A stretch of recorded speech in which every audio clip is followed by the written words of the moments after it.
Good evening, everyone, and welcome to the August 2nd, 2016 regular meeting of the Putnam County Legislature. Please stand for the pledge and please remain standing for our legislative prayer presented this evening by Legislator Castellano. Legislator Gross, can you lead us, please? I pledge allegiance to the flag of the United States of America and to the republic which stands one nation under God, indivisible, with liberty and justice for all.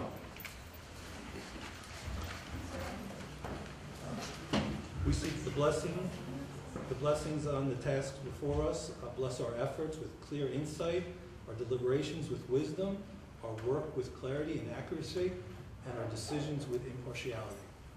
Amen. Thank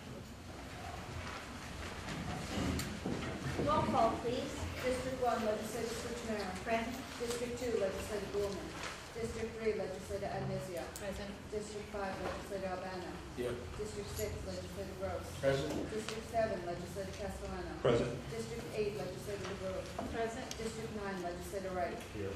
District 4, Chairwoman Nasrina. Present. Approval of the minutes for the regular meeting, July 6, 2016. Item number 5, correspondence from the county auditor. There is no activity during this reporting period. Moving on to pre-filed resolutions, I call upon the... Madam Chair? Yes, please. Chair. I'd like to make a motion to amend the agenda. Is it possible for us to have public comment first before we vote? As a courtesy to all of the people that are here tonight, there's several items on the agenda. These are all important items, and I think it's necessary for us to hear public comment before we vote. A lot of people are not happy with some of the items that are on the agenda this evening, and I think as a courtesy, it would be nice to accommodate the public. In the past, we have allowed that. I remember when we had the issue of the bike path, signage on the bike path, and we allowed to have the public speak first. And I think it would be, it would benefit this legislature for us to hear as many comments as possible. And also, we always learn when we hear from the public. I'll second that motion. I'd like to have a roll call on that. Legislator Anizia. Yes. Legislator Albano. I'll say yes, but it's normally not procedure. The best time for a public input is at the committee meetings, because at that point we could have a two-way conversation and address any issues that come up. But I have no problem with it. Legislator Castellano. Yes. Legislator Gorman. Legislator Gross. Yes. Legislator DeBrue. Yes. Legislator Switchinero. Yes. Legislator Wright. Yes. Chairwoman Nasrina. Yes. Okay. Moving on to our pre-filed resolutions, our Protective Service Committee Chairman Gilbert is not here today. Legislator Gross, would you be so kind to lead us through? Yes, ma'am. I'm glad to. Thank you. 6A, approval of the fund transfer 16T145, Sheriff's Department's overtime and temporary personnel filling. It's a zero impact on the budget, and it's a total of $12,785. Any discussion? All in favor? Aye. 6B, approval of budgetary transfer 16T163, Bureau of Emergency Services, Emergency 911, dispatcher overtime. Any discussion? All in favor? Aye. Just might add, that was a $53,000, $826 item. 6C, approval of grant application Bureau of Emergency Services 2016-2017, Public Safety Answering Points Operations Grant Program. And that is 100% reimbursement for this particular grant, and it's related to Homeland Security issues. Any discussion? Madam Chair, I'm recused on that. My son's an Yes, sir. Assistant Director at Homeland Security. All in favor?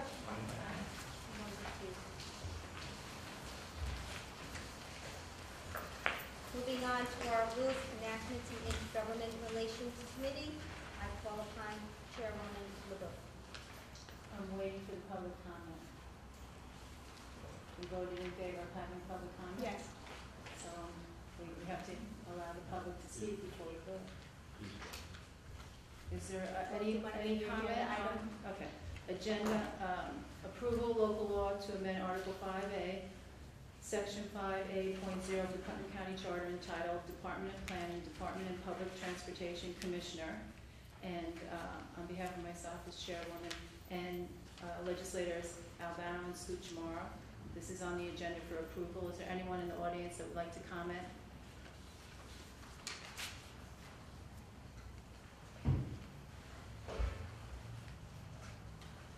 Foley in Cold Spring.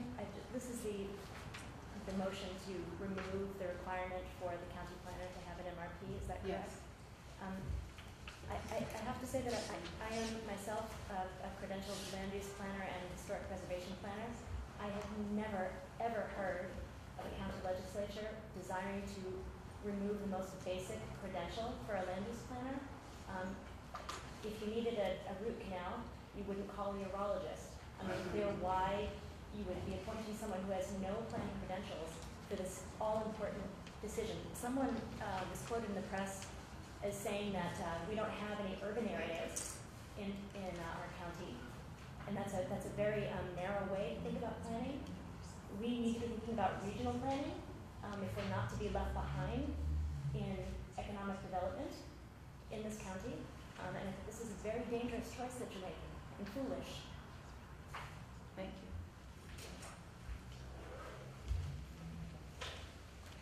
My name is Ann Canizzi. I stand in opposition to this ill-advised attempt to amend the Putnam County Charter. The removal of significant portions of the listed qualifications essential for the competent conduct of the department, that is, supervision of planners, and the 8-year practical experience requirement in regional, county, and municipal planning does grave injury to this position. The commissioner should be well versed in the protocols and mechanics of grant application, knowledge and experience with the machinery of state, county, and town interactions. It must be noted that this misguided effort to fashion qualifications around a particular individual is occurring at the very time when competitive pressures for funding on the state and federal level are exponentially increasing, and thus requires an individual of superior ability and proven experience. It is even worse that there is no justification for these changes as promoting the public good, but instead appear to be for short-term political reasons. The legislature should act as a steward of Putnam County's resources and charter, instead of enabling those who would chip away at them for their own benefit. Lastly, I wish to point out that a June 27, 2016 letter from Adrian Lodo, Senior Deputy County Attorney for Risk and Compliance with the CC to County Executive Odell, states that pursuant to Section 1501 of the Putnam County Charter, the enclosed local law is subject to a referendum on a petition as provided in the municipal home rule law. I plan to start conducting such a permissive referendum. I hope, however, that you will reconsider this action in light of the critical nature of the position, the precedent that it will set, and the message that it will send to state and federal authorities that Putnam County thinks so little of the functions and vital position of the county, of the department, that anyone will do. Thank you very much. Thank you.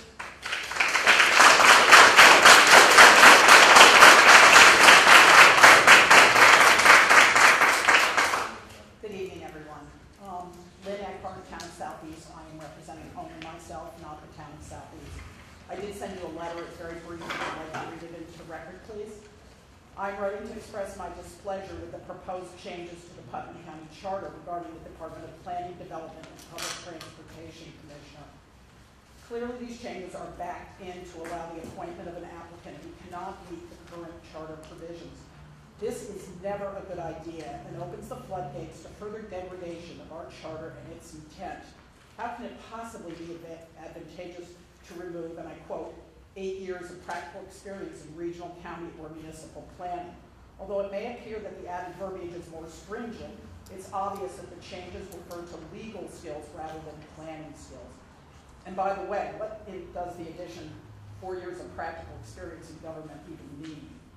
Given the recent department head scandals, the continued poor planning that seems to plague Putnam, it would behoove the legislators to adhere to the county charter as it stands.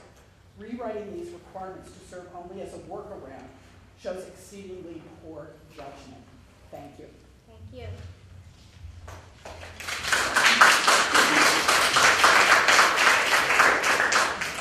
Anyone else wishing to speak on this matter? Okay, we recognize that this is an important matter before us, and I'm speaking, please. And we have our reservations and know that this is not something that should be just discussed at one meeting where there's a dialogue.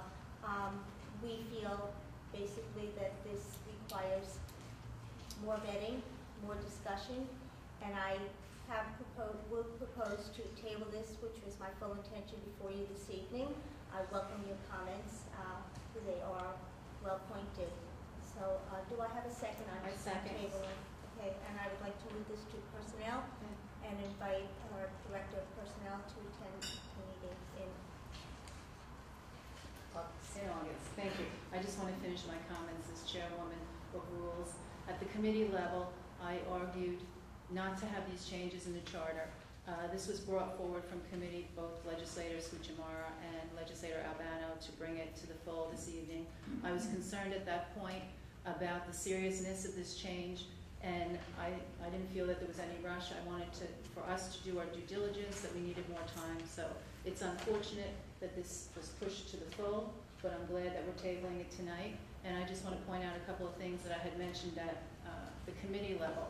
The former Commissioner of Planning, John Lynch, had a master's degree in planning and also had 8 years related experience. He worked in the state of North Carolina, where he developed comprehensive plans and also oversaw their transportation system. So here in the county, this position is critical and pivotal. A planner speaks different language than an attorney, and you have to be well versed in federal regulations concerning transportation, as well as zoning and planning. So I think we would be going in reverse by changing this charter. In 2010, this legislature commissioned a charter review commission, which was composed of members of the administration, members of the legislature, a former legislator, and members of the public. And it was at that commission that the result of that commission, they wanted to increase the standards in the job description for commissioner, and that's what they did at that point. And they wanted to have the credentials that are now going to be removed if this goes forward. So, thank you. Sure. I happened to serve on that charter review committee back then, and the idea was to have a planner ahead as commissioner of planning, not an attorney. I didn't like the idea the position was diluted. We have plenty of lawyers in the county. We need legal advice. That's one thing we don't need is more lawyers. And I'm glad we're tabling it, and I hope we'll reevaluate the definition. Thank you. And I would encourage as many of you who wish to attend the personnel meeting to attend our committee meeting, because there will be some meaningful exchange both for and against, and the pros and the cons that will be discussed. And I think it's important for everybody here, the dialogue and the exchange from both sides of the spectrum. Thank you. Moving on. Motion to table. Oh, I thought we- All in favor? Or do you roll call? All in favor? Aye. Thank you. Thank you, Madam Chair. Okay. Moving on to our economic development and Energy Committee. I would like to recognize Chairwoman Annesia. Thank you. On behalf of legislators Pullman and Gross, I'm moving on to 6E, is the approval designation Putnam County Visitors Bureau, Tourist Promotion Agency. Any discussion? All in favor? One no. Moving to 6F. 6F came out of committee, and I would like to make a motion to move the amended version. 6F states it is the approval of Putnam County Tourist Promotion Agency I Love New York Matching Funds Program. So making a motion for the amended version. So 6F2. 6F2 is Any- amended. Any discussion? All in favor? One no. Thank you. Okay. Moving on to the Personnel Committee, to the Triad Chair. I would like to move forward with the approval of the fund transfer for the, to cover the cost of temporary help to prepare for the state audit in the Personnel Department, for a sum of $12,500. Any discussion? All in favor? Thank you. Moving on to our Physical Services Committee. At this time, I would like to recognize Chairman Calvano. Thank you, Chairwoman Nassarino. On behalf of legislators Castellano, Mr. Jamar, and myself, I'd like to move 6H, authorizing the lease of Room 1, Putnam County Veterans Residence. Any discussion? All in favor? 6I, approval Putnam County Veterans Resident Lease Agreements Renewals. We have 9 leases that are due to renew. Any discussion? All in favor? 6J, approval of the easement agreement East of the Hudson Watershed Corporation. This is drainage easements that cross under Route 6 and under our bike path. In the town of Southeast. The town of Southeast, thank you. Any discussion? All in favor?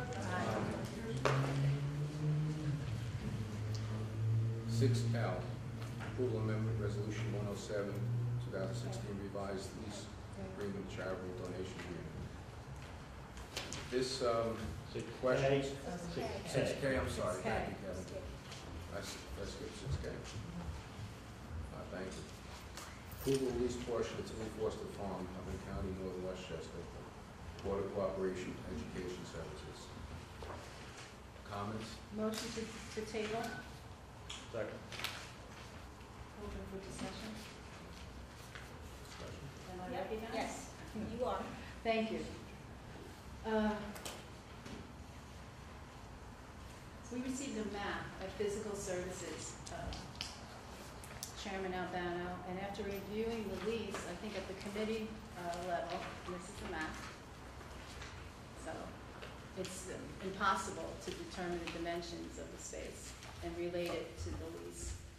The lease did not delineate the square footage. I've never seen a lease like that in my life. So the way the lease is structured, the first year is for $19,000, the second and the third year would be for $36,000. So I decided we needed information.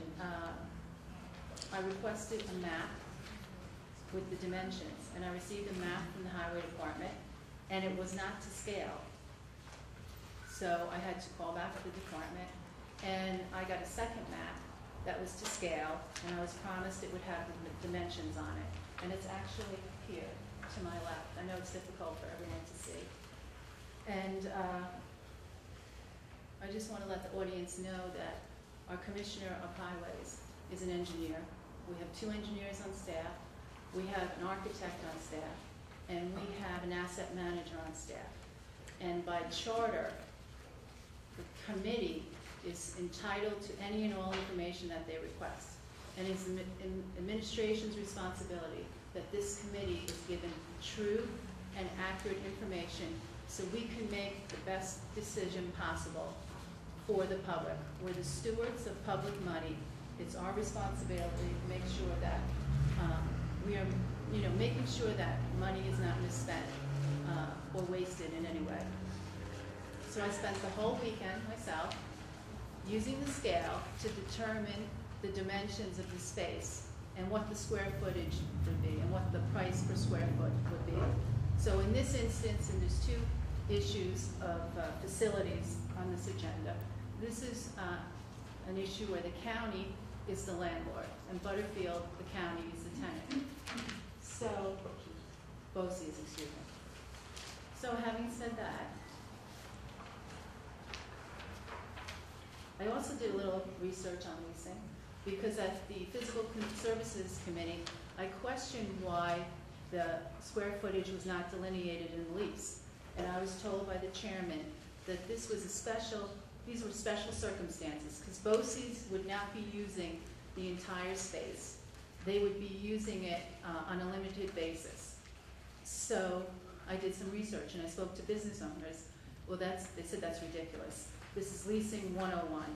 If you're in this space and they need access throughout the building, in other words, they need to go through the entire building to gain access to what's labeled on this chart in the tan as exclusive use, okay, of the leasing. So based on this key that was submitted to me by the highway department, this is the square footage. The total square footage for the lodge, which is comprised of the first level, the first floor, and then the basement, and also a second building, which is the old septic repair building. And if I could, Madam Chair, can I approach my visual aid?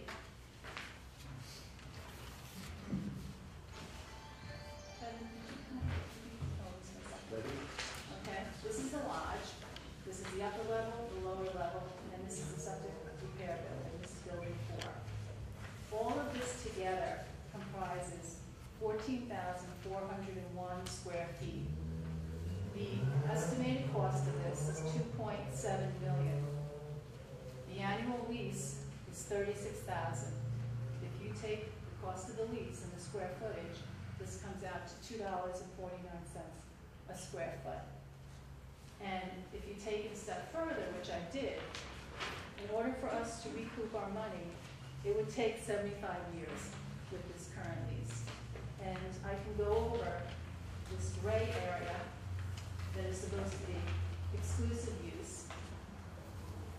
That amount comes to, it's 4,233 square feet, and that works out to $8.50 a square foot. Again, we have leveraged $2.7 million of public funds for this project. And I don't believe that's an accurate amount. I think it's close to the 3.7. But having said that, I'll go up. Okay, the common area, which is the blue, okay, the area shaded in blue, comes out to 4,876 feet. That comes out to $7.38. And finally, the green area, did I say that? Yeah. Which is labeled the demise premise is 5,292 square feet. That comes out to $6.80 a square foot. I mean, this to me is ridiculous.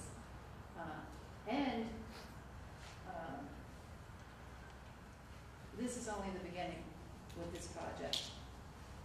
Okay, this is only the first phase.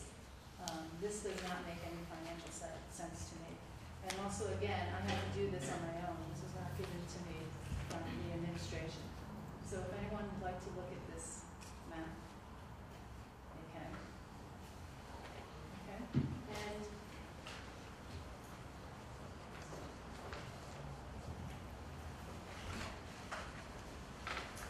I also figured out, okay, I went through and I figured out the construction cost per square foot comes out to $187.49. So it's no surprise to this legislature that I have questioned, and I was very, very concerned from the beginning because we weren't given accurate information 2 years ago. 2 years ago, we were told that there was a possible lease with BOCES, but we were never shown the lease. and what the parameters of the lease were and how much the lease would be. And this legislature continued to invest money into this property. I requested a business plan. I asked how we would be getting this money back, and we were never given a business plan. I think everything is self-explanatory. The last thing I want to say, and I hope my colleagues support me in the table, because I think this is a big, big mistake.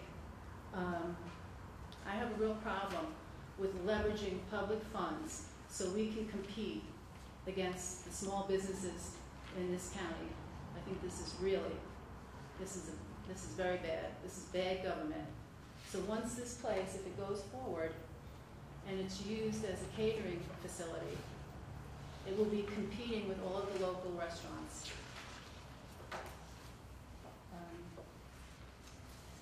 I think that pretty much covers it. Legislator Wright? I recognize that BOCES is not a for-profit entity and is another neighboring municipal entity of a sort. But nonetheless, I can certainly tell you that for all their faults, lawyers can be good wordsmiths when it comes to delineating what portions are common, what portions are exclusive, and what portions are limited based on certain terms and conditions. And the absence of that in the lease, and the absence of something so very fundamental as the actual square footage costs, even if it needs to be by way of a table that explains the square foot for this area, and for this area, prices it out and gives some kind of a blended rate. I think the absence of that in a municipal lease, you know, if two private business people want to do that, you know, dealing at arm's length, there's not much that private citizens engaging in public commerce can't do. But I just think I would support the tabling because I think those kinds of items of information ought to be in any lease that the government enters into on behalf of its citizens. You know, I certainly do have reservations about the overall expenditures on this project, represented by, you know, what is a very meager return on investment. We don't have to make a killing on BOCES, but we also don't need to kill too many taxpayers in the process either. And lastly, I agree 100% that the county ought to be very careful engaging in head-to-head competition with, you know, the folks in this county that do try to put a meal out for our residents and our visitors and try to make a reasonable profit on it. I don't think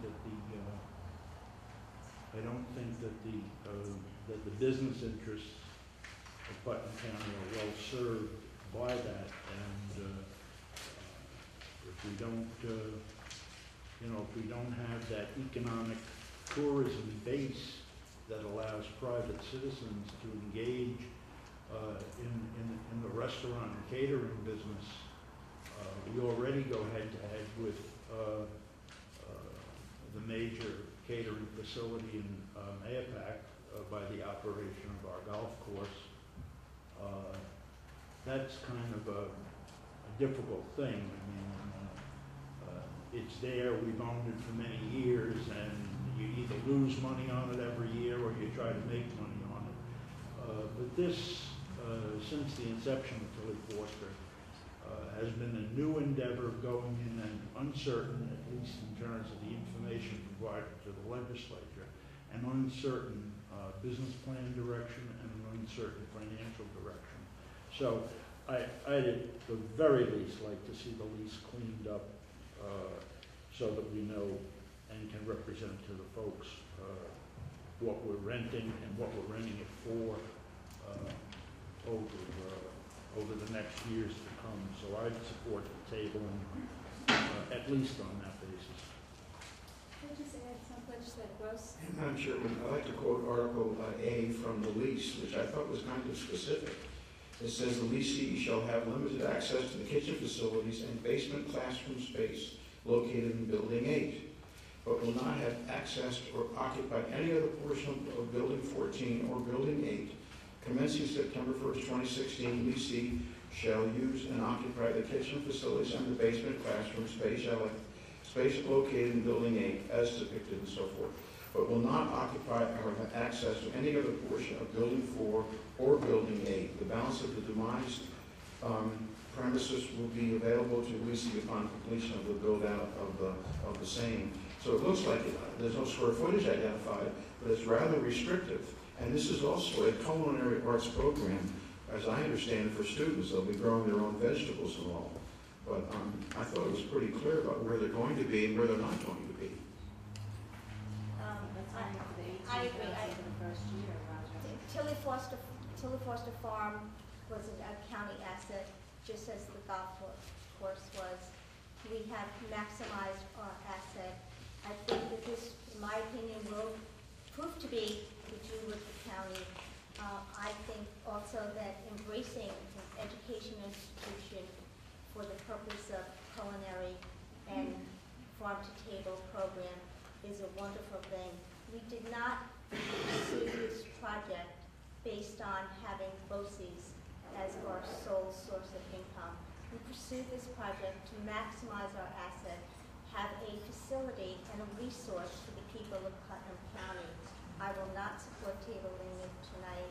I don't think the calculations put forth by Legislator Boo are certified calculations. I do agree that, that we should have some certification on the calculations of the square footage and the price, but I think this is a wonderful project that the people of Putnam County will enjoy and embrace moving forward. Through the chair. Should Anybody else can have we a listen to comment? the public, and then I'd like to speak after anyone from the public like to speak? Mrs. Finesi.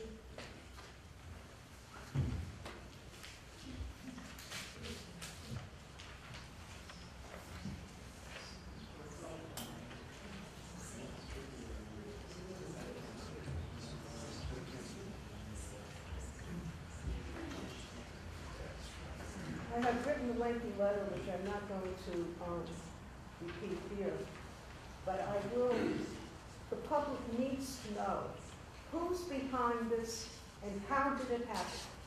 The lack of transparency has been absolutely stunning, stunning. We do not know business plans. Mr. Gross, who should have been protecting Tilly Foster, since he is a resident of the town of Southeast, chose to remain fairly silent. I'm going to read just the first paragraph and then the last. From the outset, let us be clear.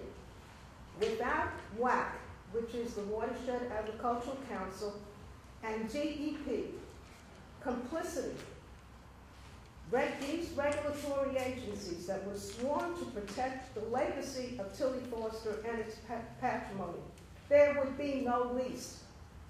There would be no extraordinary expenditure of taxpayer funds.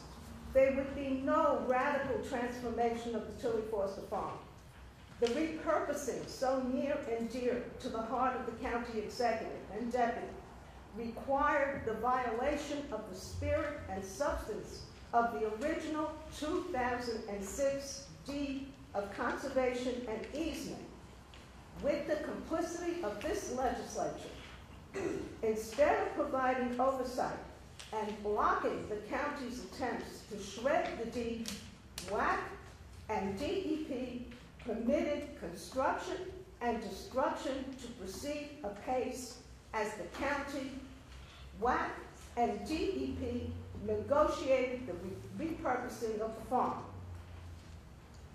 The metamorphosis has now been complete with even a new name, the Tilly Foster Educational Institute.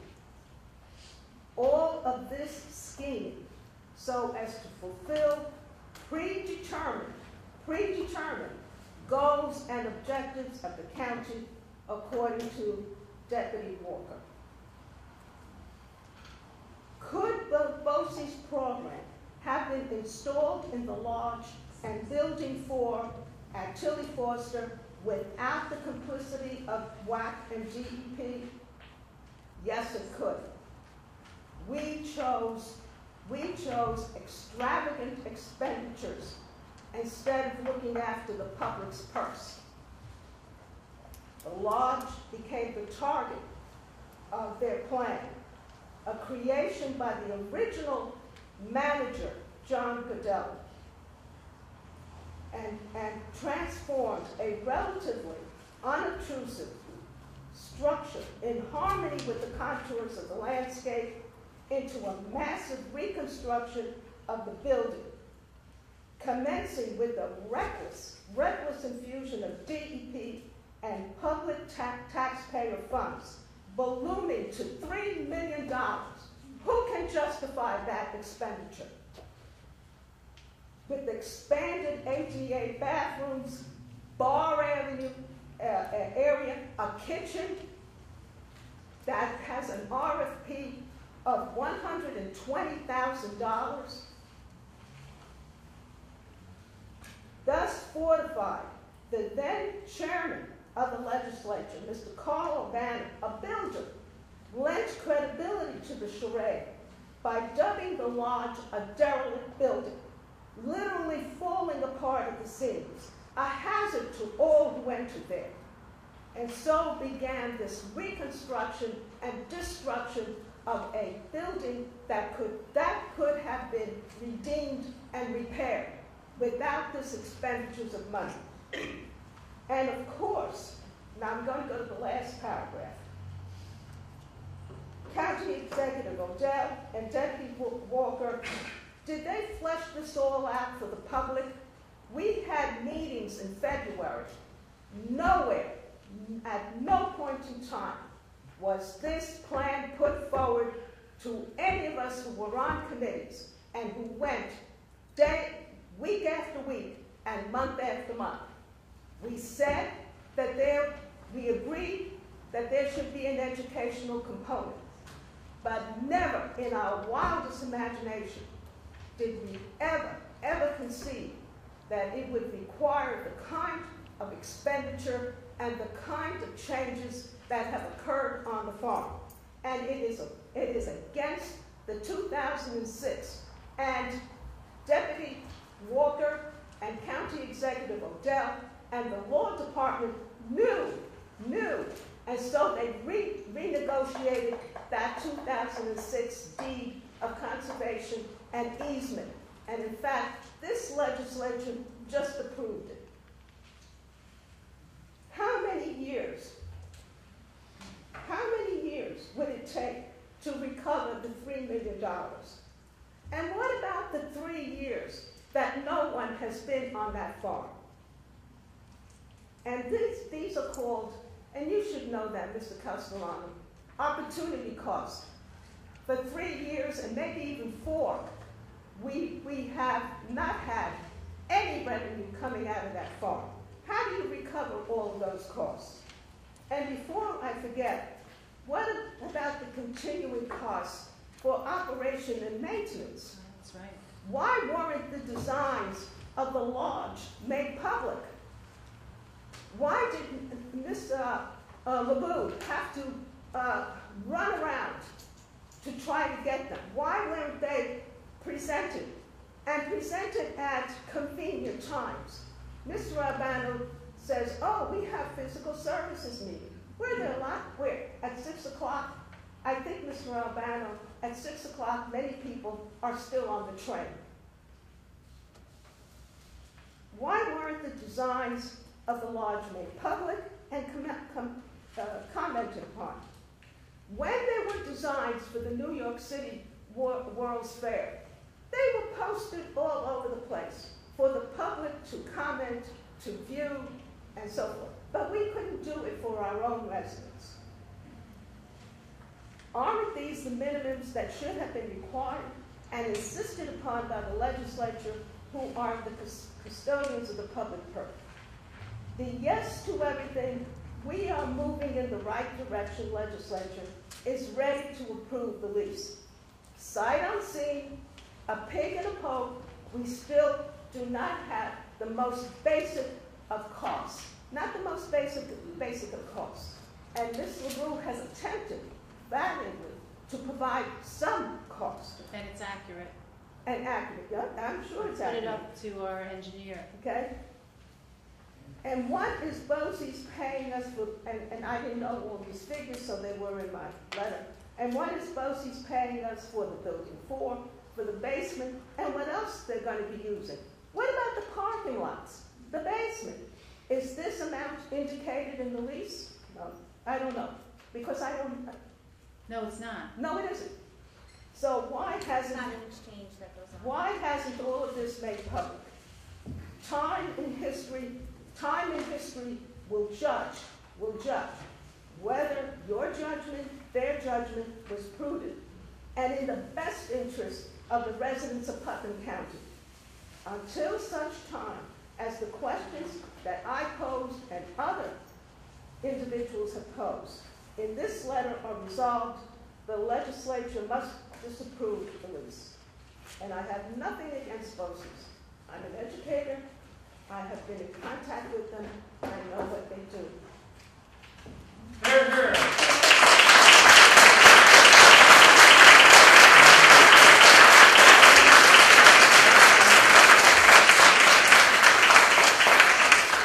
Thank you for your perspective, Mrs. Finisi.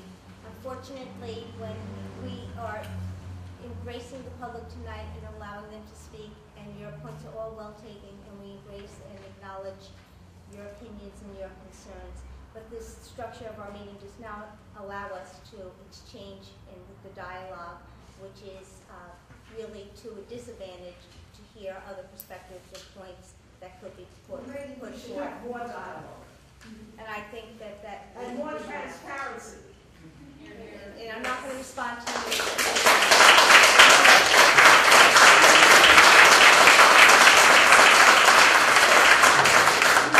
I hear you, Mrs.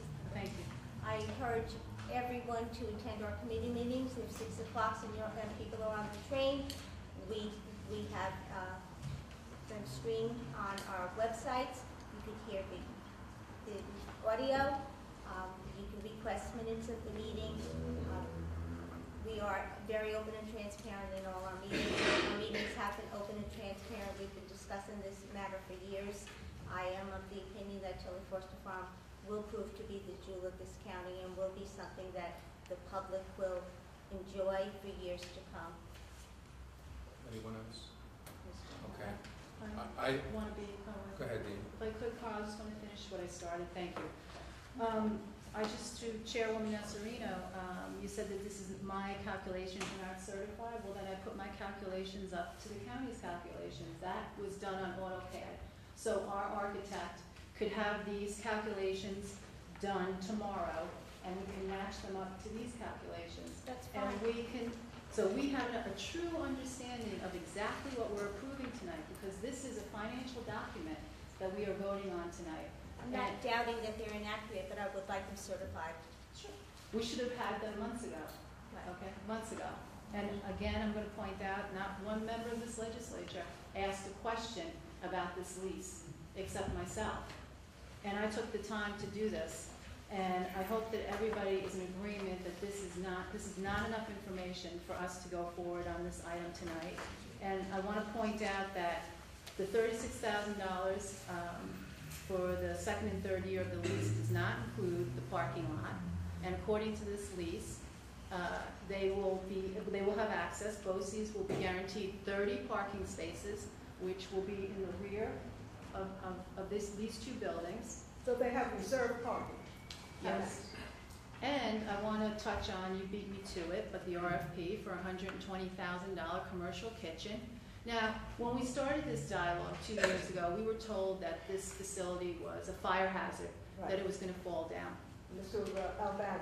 who So- was building. But it was rebuilt, not on the same footprint. They didn't rebuild the lodge. It's been tripled. They tripled the square footage, okay, of the lodge. And I'm sorry, Roger, I respect you as a colleague, but if you look at the chart, okay, you cannot access the exclusive area without going through the common area and the demised premises. So according to leasing, you would have to pay for all of that. There's none of this that, you know, you only pay for half of the building because you're using it on a limited basis. You have to gain access to the tan area that's on the chart. So therefore, you would have to pay for that access. And I don't know, maybe it's me, $120,000 for a commercial kitchen, and none of us have any idea how this facility is going to be used. We're being told that BOCES will come in. See, I honestly believe that this is a veil, that in order for the county to put in a $120,000 commercial kitchen, and I believe the caterers of the Putnam Golf Course will come over here and use the site, that it would not have been received well by the public, so they came up with this idea, you know what, we'll have BOCES come in on a part-time basis and use the space, and that'll be the veil for us to put in a $120,000 commercial kitchen with public funds. For a professional caterer, for a private professional caterer using public funds. I mean, I have to Ms. say, Gasparino, I'm sorry, Ann, I'm sorry, if I could just finish. I just want to finish this. Not only is this a financial boondoggle, but it really speaks to the integrity of this legislature.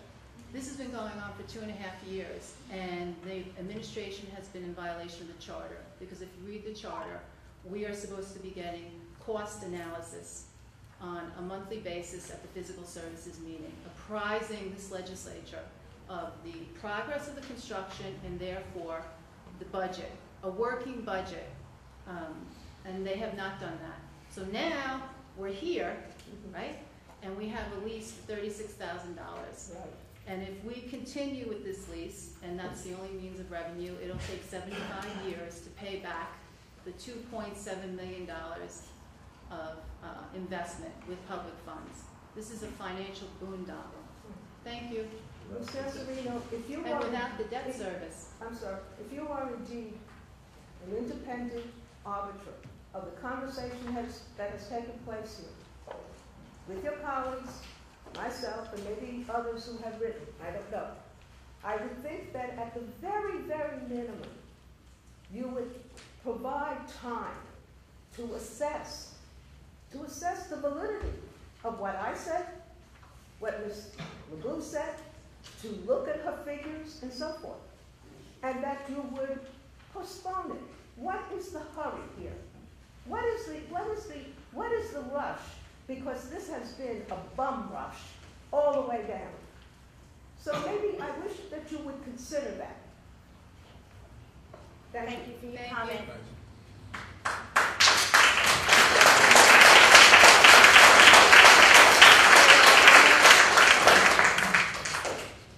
Okay, I don't know where to begin. Ms. Finisi, you're correct, this isn't the World's Fair. We've spent a lot of time studying this project. The county owns the farm. Regardless of where we want to go with this farm, there's a certain expense, money that we have to spend on the farm. Over the last 10 years, we spent approximately $2 million on a facility that didn't have the proper sewage, the proper water, and was a fire hazard. I myself went through that building in depth. It was dangerous. There were rotten beams. I'd be glad to show anyone pictures. The building looked very nice, but when you really looked underneath the structure, it was very old and had a lot of rot and was dangerous. There was aluminum wiring. There were nails through the wires. When we decided to redo this building and make it a usable facility, it made sense to go to the next level. We have a beautiful facility close to 84. The Putnam County residents own it. The common sense thing would be, let's see where we're going to go with this into the future and make it count. Don't just put a Band-Aid on it. First of all, we're not spending $3.7 million, which was thrown out. We could just keep throwing numbers out in the air all day. We're not spending $3 million. It was $2 million and change. And out of that $2 million, hundreds of thousands were for water and sewer, septic, I should say. ADA bathrooms. These are things that we laugh at and make fun of, but these are things you need on a facility like this. As far as competing with other businesses, that's not our intention. We just use a common sense approach. We own this building, we'd like to see it generate some money where it offsets what the taxpayers have to put in. The golf course, we didn't create a business at the golf course, it was there. People decided they didn't want more residential building, and what we decided to do there was say, let's make this facility try to cover its expenses. Common sense approach. We're not going to be opening up new businesses or creating things that compete with our businesses. You have to make it work and you have to make it be healthy, and you got to do the right job. If we did nothing, we would continue spending money on the farm.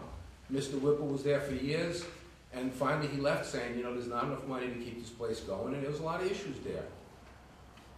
As far as BOCES, absolutely a great concept. Education for our children. It seems to work really well. The farm-to-table idea.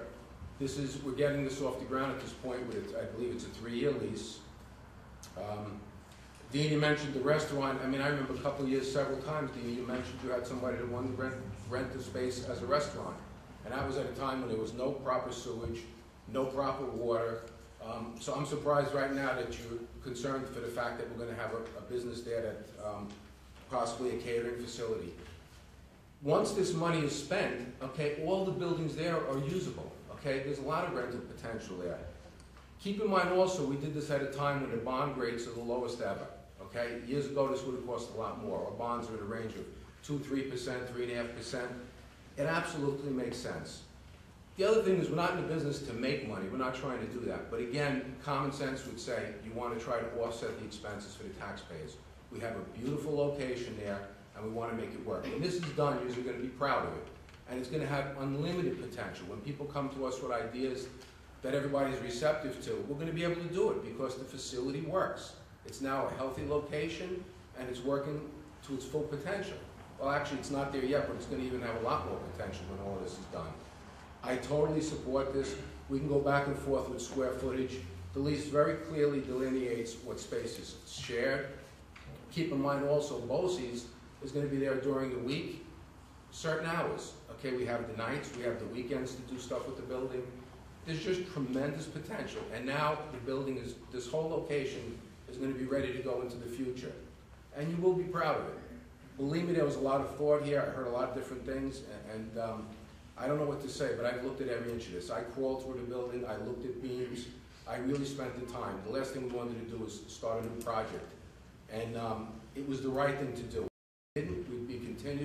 We'd be spending more money now, and you'd see no results. You'd have a building that's slowly deteriorating. And I'm very happy where we're going, and I support this lease. Thank you. I just would like to echo on Carl's comments. I agree. This property could have been developed with condominiums. Our forefathers, those before us, chose not to purchase the property to keep the open space, but it cost us millions of dollars to keep the open space the last several years. So we had 3 choices: develop it, keep it status quo, and throw good money after bad, or maximize it to be a resource for this county. And that's what we chose to do. The electric wasn't proper, the water wasn't potable, the sewer system was compromised. We had to do things, and we had to do them right. And there's been a lot of speculation here and a lot of scenarios, but the fact remains that this will prove to be a very viable project, and I stand convicted when I say that. Legislator Gross. Thank you, and I do agree with what you, Carl, both said. I think we all can agree on 2 things. It's been very costly, and it's also is a very much a jewel of Putnam County. We can agree on that. Legislator Adonisio and I spent a half a day over there going through the structure, and just to support what Carl had said, it was full of rot and full of deterioration. It may look pretty on the outside, but it was in disarray. It would have been cheaper to tear the building down, okay? The school year starts in the beginning of September, and by having a BOCES contract in place, we can move forward with a project that's going to have a cash flow. We've been spending a lot of money, Now we're going to get a little bit of cash flow. And this is not the end of the projects. We expect livestock. Most of us want horses and other opportunities to bring the farm to a rejuvenation, as you all remember. But I just add one other thing. The foundation had moved. The main room had to be torn apart down to the foundation and redone because it was such a mess. One last comment. Deputy Executive Walker had a meeting where he went through 3 plans. This was some time ago over in the Emergency Services Building. And Plan A, the first plan, was infrastructure. And as Carl had talked about, that's costly and lengthy. And that had to be done. You have to have water, sewer, and foundation and electric right before you can do anything. And it was just not done up until this time. So I know there's some animosity here, but this project will even be a better jewel for Putnam County when we're done with it. Thank you. Could I add one? Let's say it's good now. Thank you. Roger, I agree with you, and I agree with Jenny and Carl. You know, going back a few years ago, we had many public meetings where we invited the public in. We split up into different rooms, and we got their input on what they really wanted to see in this facility. And it was amazing what came out of it. You know, they wanted to leave the open space. They wanted it to be a farm. They wanted animals. They wanted public access so people could go and picnic and spend the day there with their children. They wanted some educational programs. So, you know, we're starting the process here. When you have buildings like these that have been neglected for 40 years, you're going to have to go in and do some basic work. Like Carl said, it was crumbling. You know, when you look back at the golf course, another example, the golf course, nothing was done for years and years. So we had to go in and redo it and fix it. Now it is bringing in revenue. So many people from Putnam County go there all the time for different projects, programs, for their barbecue night. It's such a success. And I believe Chili Foster will also be a success. And BOCES, having an educational center with BOCES there is just the beginning. Having farm to table, what do we talk about all the time? Let our children know what's growing in their garden. Let them cook it. Let's see what their diet's going to be. This is so important and so good for Putnam County. I definitely want to see this move. And I do not agree with most of what Deanie LaBella said. We have something in common. I never agree with you. Legislator Adamizio? Yes, I would like to say, I went to visit the farm with Legislator Gross in May, and we saw pictures also. The beams were rotted. It was totally neglected. I understand the concern of everybody here this evening, but the farm did look beautiful from the outside, but inside it needed major work. And also, as we all know today, we need to be ADA compliant, so they had to put an elevator in, which was very costly. So there are different things that had to be done there. And I just don't know, we're standing here tonight at Crossroads, what do we do? If we hold off on the lease for BOCES, then we might lose that also. So I have a lot of concerns, and I really don't know what the answer is. We just want to do what's best for Putnam County. Thank you. The last thing I'd like to say was a comment about the 6 o'clock meetings. Our meetings are at 6 o'clock because we figured it makes sense when people get home. If somebody'd like the meetings later, please let me know. I'm available. I'll stay till 12 o'clock at night.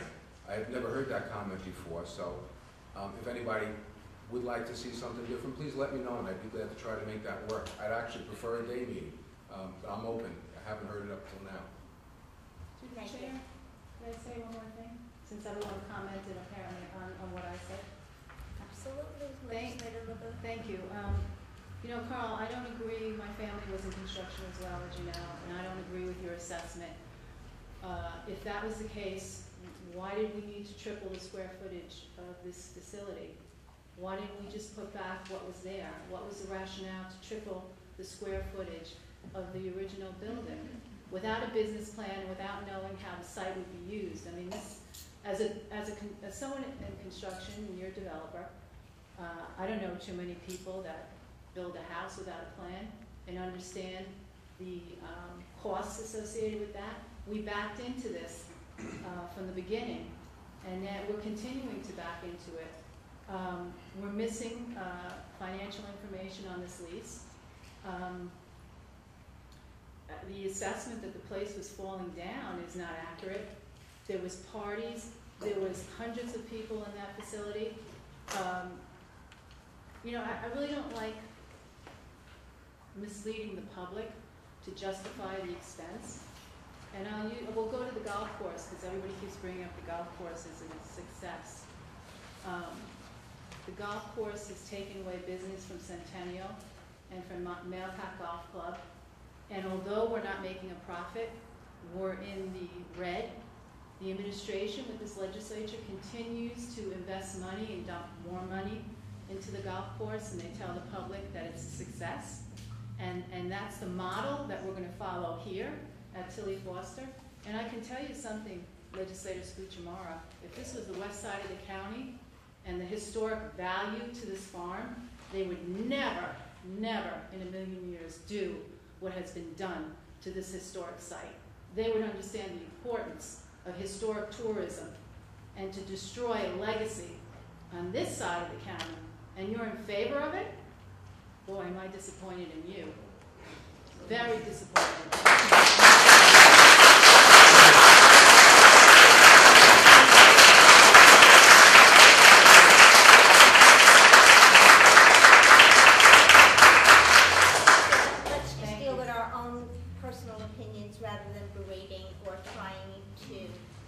Make your point at someone else's expense. I don't think that's the professional way that we should be conducting ourselves this evening.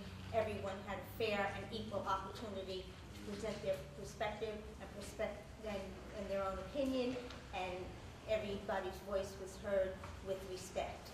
And one thing I'm a proponent of is respect for people and their opinions. So, Ms. LeBeau, I think you're out of order with that comment. I would like to move forward with the roll call for the tabling of the, I think we belabored this. Can I permit me just one brief observation about the interjection of the World's Fair into the dialogue? I don't know what the numbers will bear out,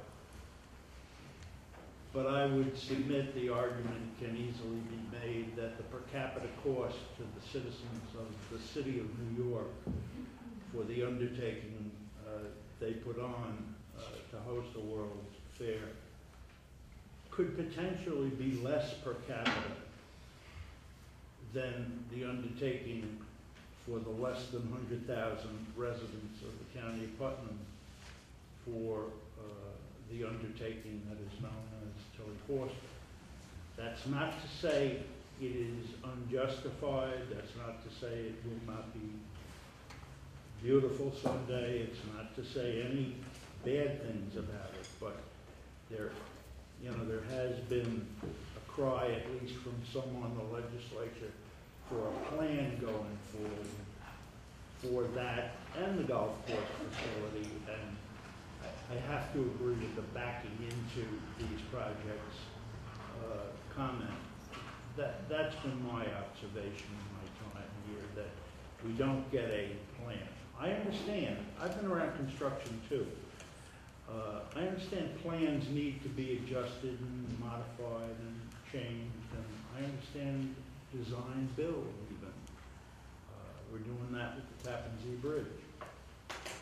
But nonetheless, a plan that identifies the present scope of what's gone on and is going on there was never presented to the legislature going into the project. And that's a shame, because that causes this kind of friction, lack of buy-in by the public, and I would just encourage it to be done on anything going forward. And as to the tabling, I just think the lease should reflect the actual cost Thank you, Legislator in a Wright. clearer way. One last comment from Legislator Albano. No, respectfully, Kevin, I disagree. I think we had a good idea where this was going. There would be definitely surprises. It was a very big project, like many of these projects are. But being on physical, I've watched this grow over the last couple of years, and I think I had full understanding of where it was going. I did see a lot of information. There's always more to be asked, requested, but that's why tonight I'm very in favor of moving this lease, keeping this project moving.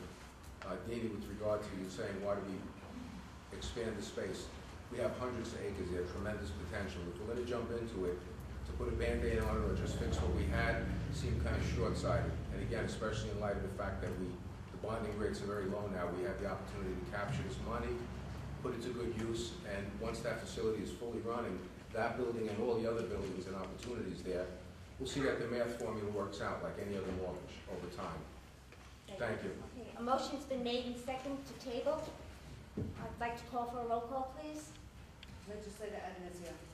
I'm going to vote no to table because my concern is losing the lease with BOCES at this point. So I'm going to say no. Legislator Albano. No. Legislator Castellano. No. Legislator Goldman. Legislator Gross. No. Legislator LeBeau. Yes.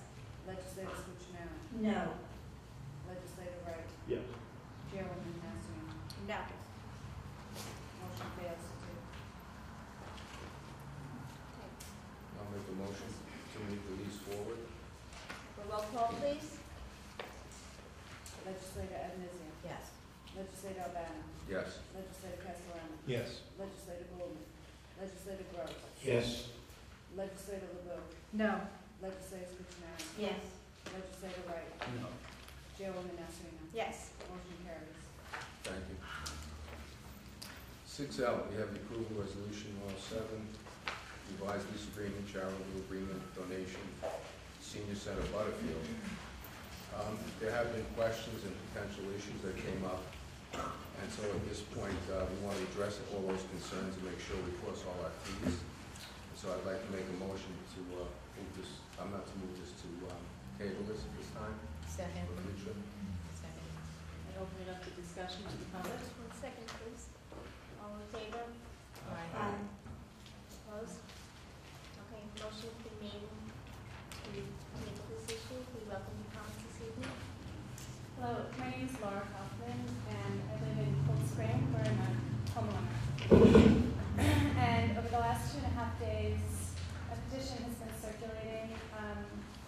This petition is directed to our county legislators, and it asks that we have a period of public scrutiny before you sign a donation agreement with Roger Ailes regarding the senior center in Cold Spring. The petition has gained a lot of support. At this point, we had, the last time I checked, 514 signatures. 450 of them, at the very least, are Putnam County residents. I'd like to read into public record the letter at the cover of the petition. Tonight, you propose to vote on a binding legal agreement with ousted former CEO of Fox News and accused harasser, Roger Ailes. You taxpayers know little about the agreement, yet we will be made financially liable for it for years to come. This deal has been withheld from public scrutiny. Its full costs, financial risks, and potential liabilities to Putnam County taxpayers is unknown to your constituents. The agreement also requires that the county name the senior center after Roger Ailes. Seniors in Putnam County, men and women, will endure the indignity of passing under his name for years to come to receive public services. Taxpayers must have a say in the terms of this agreement. It must be fiscally responsible in the short and long term. The naming of this public facility must respect our seniors, our values, and Putnam County women. We taxpayers demand transparency, responsibility, and integrity from our county legislature and county executive. We ask that the legislature make the agreement with Roger Ailes available for public scrutiny and public comment prior to taking any action. Signed, Putnam County taxpayers for transparency and integrity. And if I may, I'd like to deliver the full petition as well as the comments. We do have it, just for your knowledge. Thank you. If you'd like another copy, may I give it? Absolutely. Thank you. Thank you for presenting it.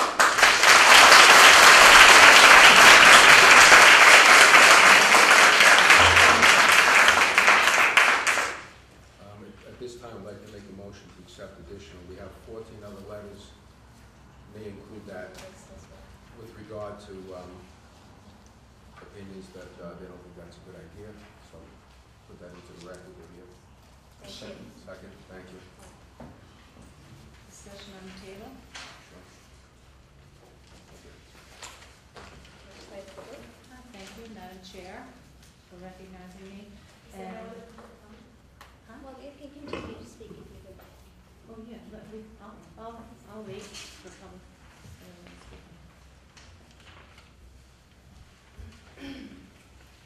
Catherine Fuller, I'm also a homeowner and taxpayer in the village of Cold Spring. In addition to making my own statement, I'd like to read into the record a statement of someone who could not be here tonight. She's a resident of Garrison. Her name is Zishan Sullivan. Sorry if I'm mispronouncing it. And Ms. Sullivan says, I would like full disclosure of the facts of this prior to any legislator signing an agreement. It would be a terrible idea to name the senior center after a man with so little integrity. Please give us the open government we deserve. You work for all of us living in Putnam County. Thank you. And before I read my formal comment, I would just like to say how struck I was by the similarities in the discussion you're having about Tilly Foster with discussions you've had and we've had about Butterfield. It really is striking. Lack of information, rushing into decisions. It's quite something. So, all of the concerns that have been raised about the Butterfield redevelopment, and particularly the senior center, are coming to fruition. The project has never passed the smell test, and now its financial realities are being revealed. As predicted, the county administration, the developer, and his backers, including Roger Ailes, expect us, the taxpayers of this county, to carry the greatest share of this venture. Under this contract with the county, as was revealed in the press today, Ailes is like an angel investor promising seed money for improvements to a private property that we taxpayers will be obliged to finish for him at an estimated price tag 4 times greater than that of his additional personal expense. $250,000 of this man's personal money. Legislators, by agreeing to this donor contract and this lease, you will abandon your fiduciary responsibilities to the people of Putnam County. You will betray your oaths of office. Legislator Scuchamara, you should feel particular shame. The people of Cold Spring and Phillipstown, District 1, your district, will bear the greatest financial and infrastructure burdens for Butterfield. You have prostituted your community and your constituents for the benefit of a for-profit developer and a bullying, morally bankrupt sexual predator.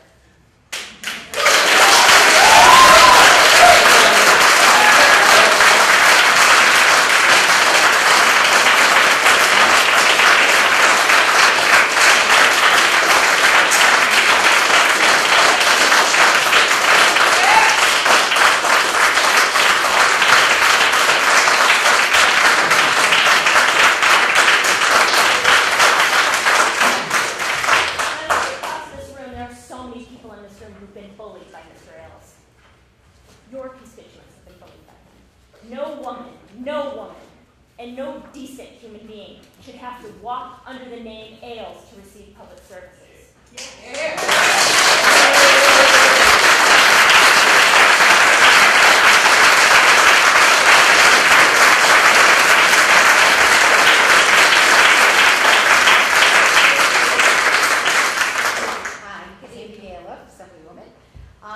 I just wanted to add a little something different.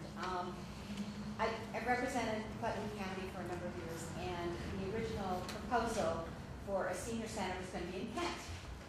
And I had worked with Vinnie Lydell in trying to access funds.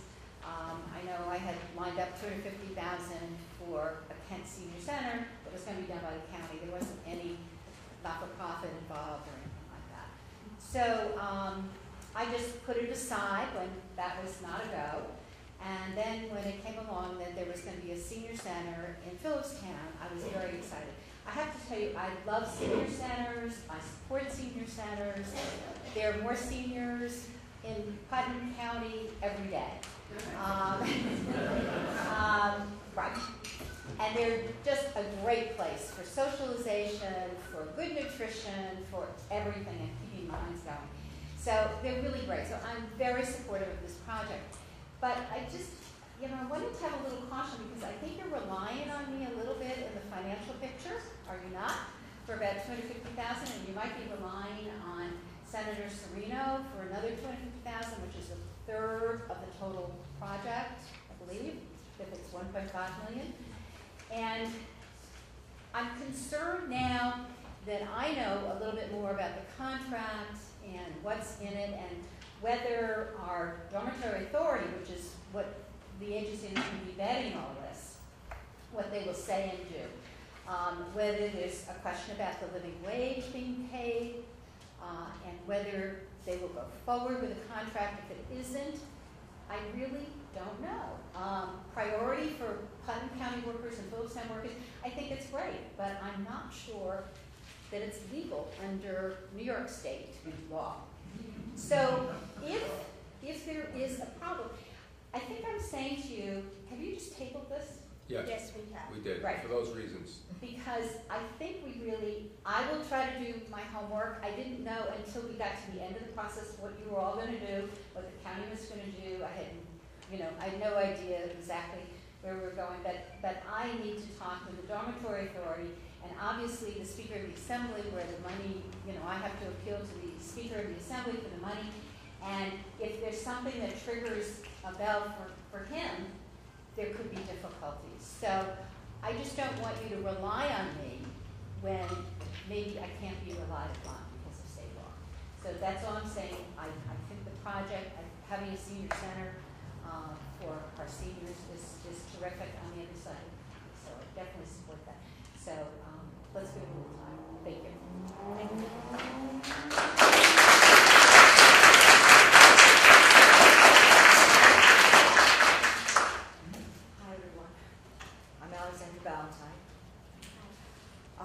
I want to add a few comments about this Cold Spring Senior Center from a different aspect. I'm sorry, Phillipstown. At a June 16th Physical Services Committee meeting, as you know, I'd expressed some concerns about the costs going forward. And one of the questions was, could we, I realize that it's right now, it's tabled, but perhaps it will go forward in the future because, the popularity of the notion of the senior center in general. I'm not so sure I agree with that. I don't think there, from what I understand, there are that many seniors in Cold Spring. And if we go forward with the cost as planned, if you divide just $1.5 million of the renovation alone, that's about $75,000 a person. That's a lot of money just for the renovation part. It doesn't include yearly staff salaries, rent, the maintenance, blah, blah, blah, blah, blah. I had also expressed concerns, and I want to address them here, about how the newspapers owned by the two benefactors, Roger and Elizabeth Ailes, who pledged a generous amount of money. I think that was great of them. But they described it in these papers as a turnkey project and finished space. Maybe I'm missing something, but to me, when I read that, I mean that here's the key. No taxpayers won't be on the hook for renovation costs. And those can spiral out of control. So I just thought it was reasonable to bring that up. But if you look at other newspapers, like the one that ran today, they predict higher costs. So that raises issues of credibility. What we were told on the one hand by some newspapers and what other newspapers said the cost would be. I think that's a fair thing to think about. And I was really happy tonight to see some legislators address the issue of the county sometimes going head-to-head with local businesses. From what I understand, for example, the architect for the renovation is based in the Finger Lakes district. Now, we have over 24 architects who are local. Many in the Cold Spring area, yeah? As far as I could tell, the only reason the county executive gave for hiring someone so far away was the firm was a good fit and small. Many firms here are small. It seemed, looking at the websites, the aesthetics, their credentials were the same. Is it fair to say if this project goes forward, and I'm sure it will at some point, that we could think about maybe hiring a local architect for it? I think that's only fair, unless there's something about this Finger Lakes firm that's just so outstanding and special, you couldn't get that service here. And of course, according to the Ailes, they wanted to hire local businesses. So I just didn't understand that, for what it's worth. And again, I appreciate what I hope is a growing appreciation for what happens when the county does do things that seem to go against local businesses. We run a marketing firm, and as you know, I present myself here before talking about how the tourism agency is basically free marketing for the hospitality industry in Putnam, is it not? And that's an important business, it's an important business sector for us. I understand that, but we can't pitch their business because the restaurants and other attractions, they get the marketing for free. How's that fair to us? We're taxpayers, long-time Putnam residents. We care about it here. We want to prosper. So I don't understand it. Thank you for listening, and thank you. Thank you, Alexandra.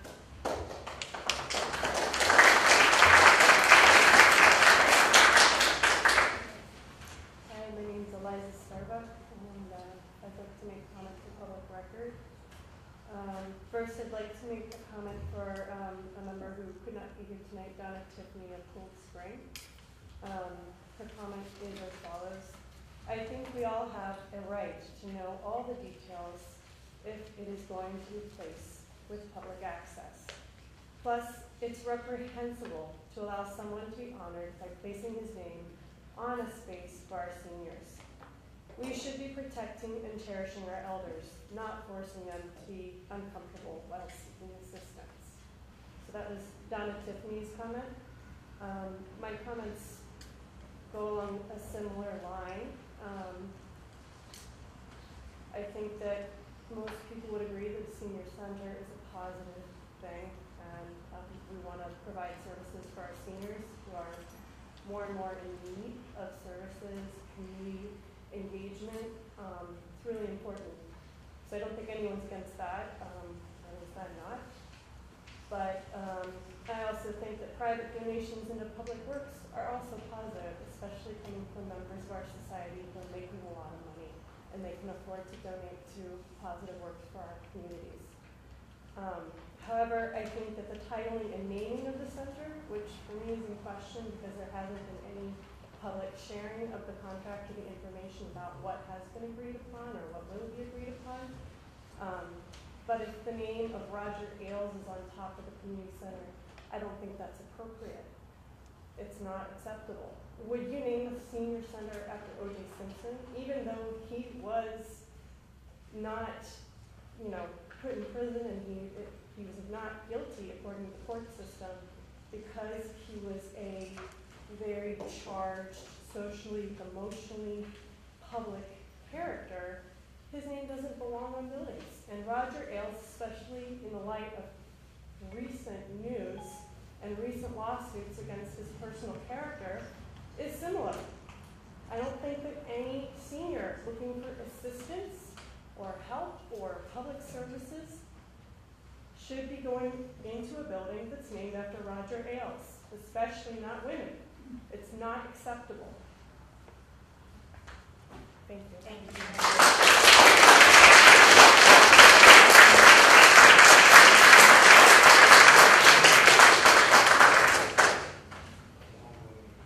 My name's Margaret Yanko Haynes. I live in Garrison.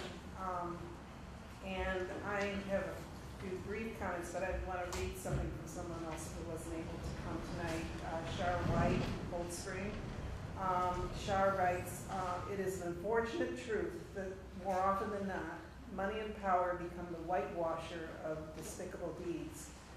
It would seem that Roger Ailes, by cloaking himself in the perceived wholesomeness of Cold Spring and Putnam County, is seeking to do just that in his contributions to the senior center. The flip side of the coin, of course, is that Putnam County needs his money. The question being raised here is the integrity of this community. The question being raised here is the integrity of this community, my home, less important than Roger Ailes' money?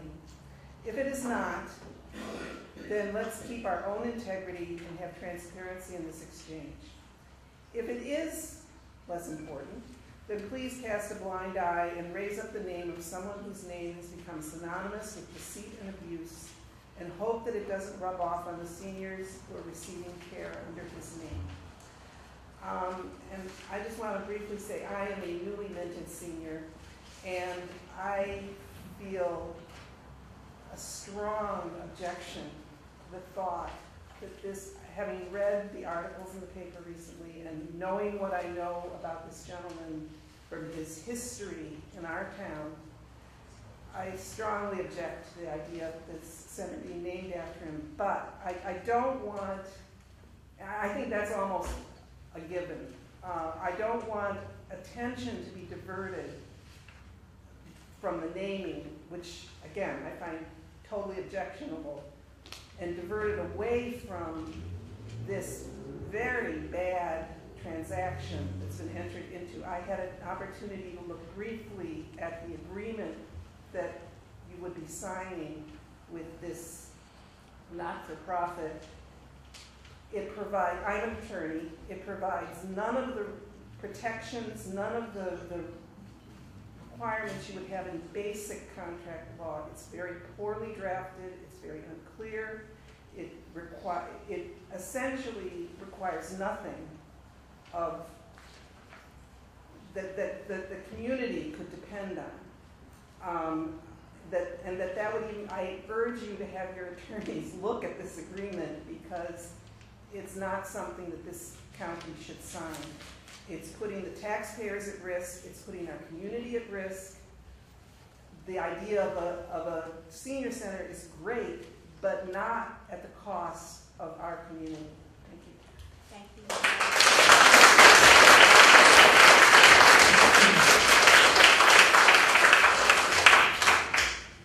I will echo the sentiments that to have Mr. Ailes' name above the door where seniors, especially any woman, needs to walk beneath the name of somebody who is so offensive and who not only committed crimes against women himself, but created a culture within his organization where it was the status quo that women could not practice their profession without being asked to prostitute themselves.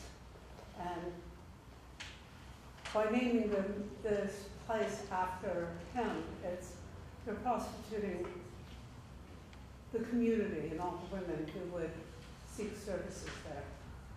But further, and I have heard this over and over from Dean LeBeau, from Kevin Wright, from people with professional experience, that repeatedly the county is entering into important business transactions in a way that is not good business practice. You don't have plans. You don't have specific information. How shameful that Ms. LeBeau could not get specific information about such basic facts as square footage of a facility. That decisions are being made, deals are being made behind closed doors without the knowledge of the community, without even the knowledge of the legislators. This is not representative government. This is not good government. This is not good government practice. We need for it to change.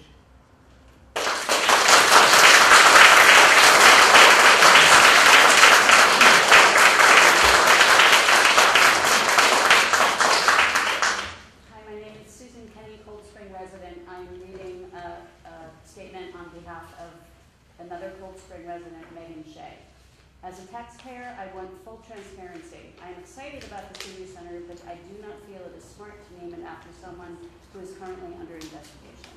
I also think that we should think about naming it after somebody who has passed away as opposed to someone who is living.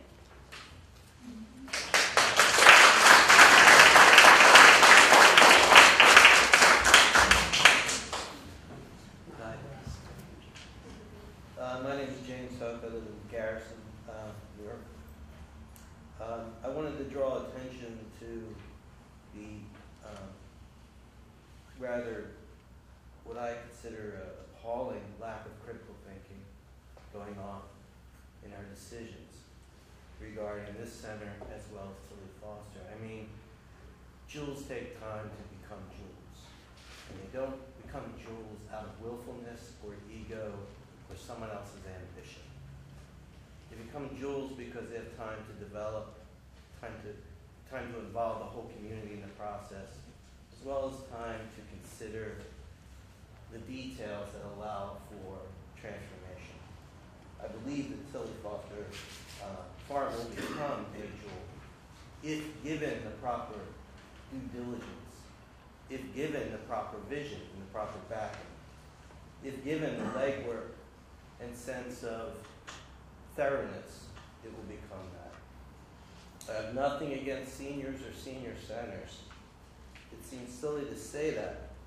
But the idea that you're going to go into business with someone who you have not vetted clearly, the character or the sense of history or how it might impact the community is just appalling. It's not critical thinking. It's not even thinking. It's a sense of, yeah, we've got to get this done and we have this opportunity to do it, and never mind our ethical responsibilities. Never mind our civic responsibilities. Of course there's fiscal responsibility. Of course you have that, and you have to weigh that. Of course that might be driving part of this decision, but you cannot sacrifice. You cannot sacrifice your dignity for the purposes of getting a job done. That's just not the way it works. It's not what we have. We name parks, we name VFW halls, we name fire halls, we name highways after people have sacrificed.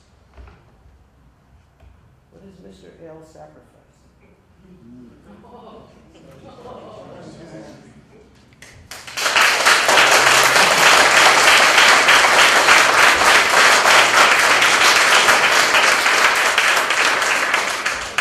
My name is Lithgow Osborne. I'm a resident of Putnam.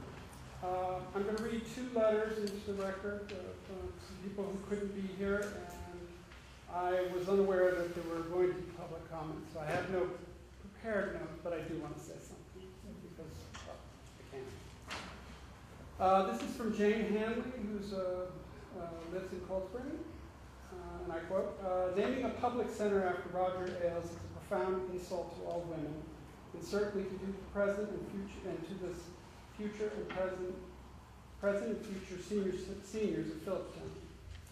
Knowing that we are now, knowing what we now do about him, and going ahead with his name is irresponsible and foolhardy. Why is it that we know so little about this transaction? Putnam County legislators' mysterious quotes and deferrals to other parties seems deliberate intent to obfuscate. We need more information and a better name for our senior center than that of a sexual predator." And from Michael Muirpool, also lives in Cold Spring.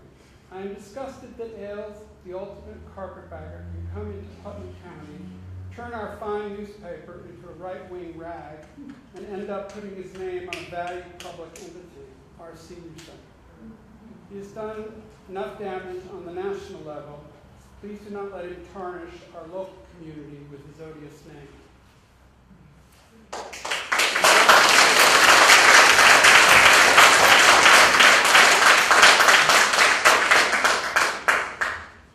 As for myself, I understand that somebody offered money for a naming opportunity. I understand that. But at this point, at this juncture, can you really, you can't, you've already decided not to go forward, but we cannot go forward with this naming opportunity until that matter is settled.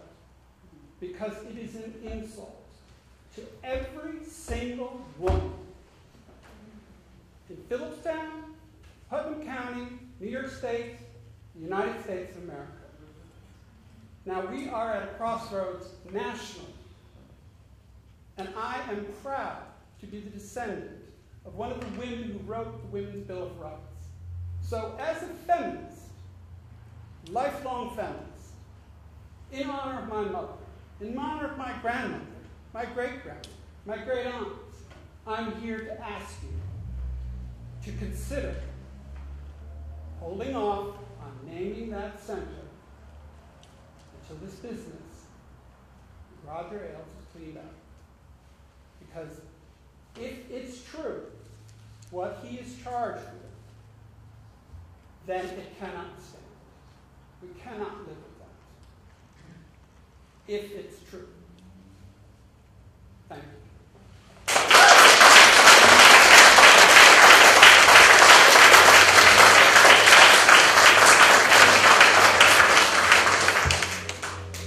My name is Nancy Karp from Cold Spring, New York. I have two comments to you, people who couldn't come tonight.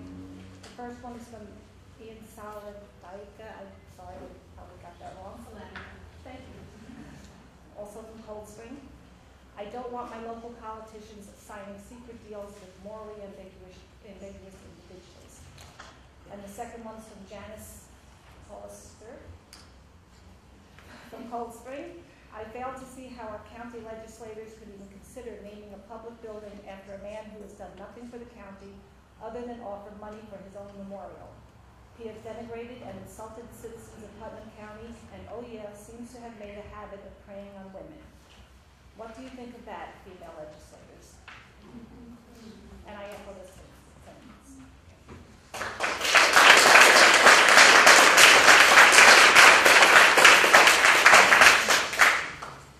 Good evening, my name is Judy Ravnitsky. I live in Mayapack. My thinking of all of this is that a man is giving $500,000 to buy his way to heaven. He's made an awful lot of mistakes, he's done a lot wrong, and he thinks that $500,000 is going to change all that. Plus the fact that we will have to look at his name in perpetuity. I don't, if he's convicted of all of these things and his name is on that building, do you give the $500,000 back? Do you have to rip his name down off the wall? How do we deal with that? It's very strange, and it's just got to stop. Thank you very much.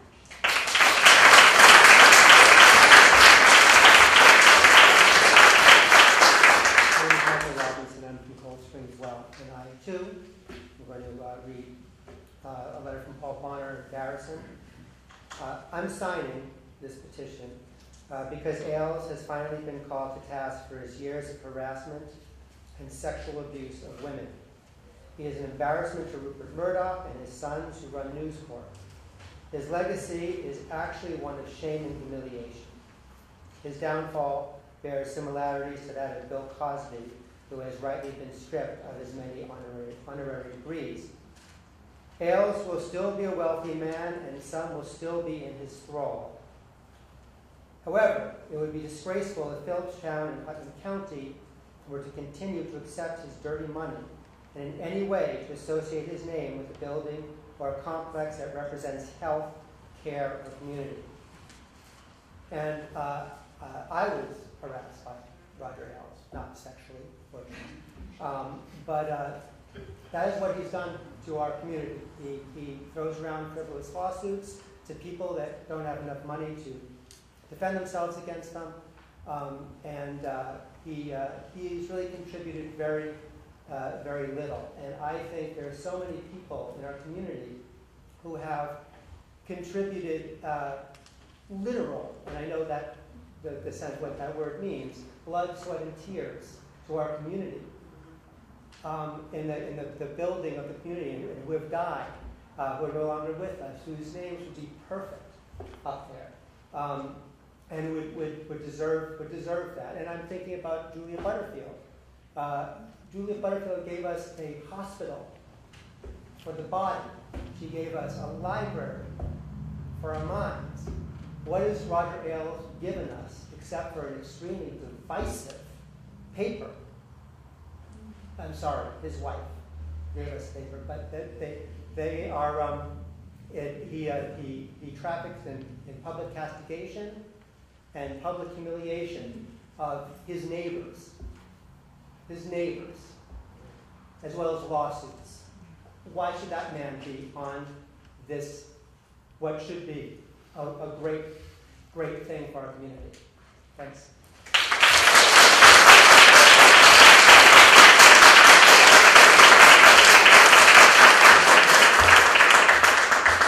Don Teagle, Garrison, formerly Gold Spring, and I'd just like to recommend that you never name a public building after someone who's still alive. And I believe They changed the law. That used to that be. the law used to be that and recently has been changed. And one reason is they may prove to be totally unworthy pond scum. Those are my notes.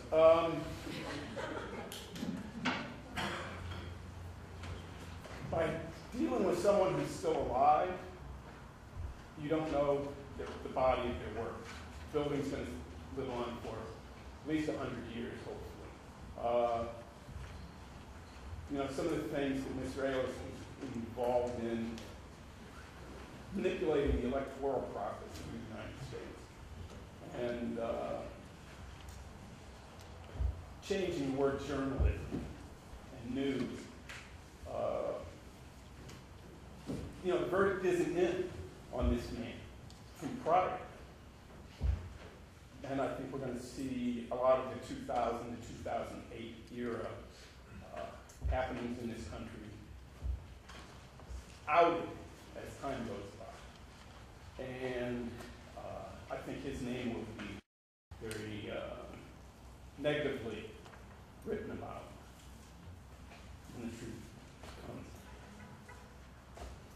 If someone was dead, something like that could happen. After they died, yes, but chances are, by the time they're dead, people have a pretty good idea of what they have done during their lifetime.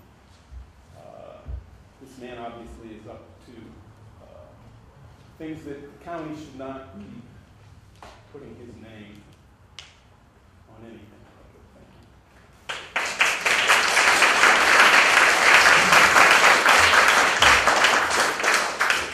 Good evening, my name is Ned Rauch. I live in Garrison on Old West Point Road West. I'm a reporter, and so I've covered hundreds of these kind of things, but I've never spoken at one, so this is an exciting night for me. Part of that process of being a reporter has shown me how these kinds of projects usually go. And they're all, each project is unique, but they all have in common this phrase, when you're awarding contracts for the work, lowest responsible bidder. My understanding is that process is not, that phrase is not in the agreement with that's before us. And the problem is, without that term, lowest responsible bidder, we taxpayers, your constituents, have no idea if we're getting a fair deal. Without going out to bid, there is no protection against retaining high-cost, irresponsible contractors. And your job as county legislators is not to protect the wishes of disgraced former television executives. It's to protect taxpayers, and residents, and the citizens who you have all vowed to serve. That's point one. Second one is regards the name. This gets a little personal because I have a one-year-old daughter at home, and she's just learning to talk. And her first words are, I didn't think I'd tell everybody this, but her first words are guitar and bird and tree. She's still working on mom and dad, but eventually she's going to start asking questions. And we'll be walking down the sidewalk at Cold Spring, and she'll probably point to the senior center. And she said, "Oh, who's that?" And what do you think what should I say? And what would be a good answer if she points to Roger Ailes? And you and I might bump into each other in town because we live in the same district. What should I say to a young girl about that? I'm not going to respond right now. No, it's fair, but maybe when we bump into each other, we can talk about that. And maybe if you guys have ideas, share them. Because I don't know how to explain Roger Ailes' career and the reason he left work, which is pretty public, to a little girl asking, who's that? You don't have to explain it to your daughter because his name is not going to be on this facility.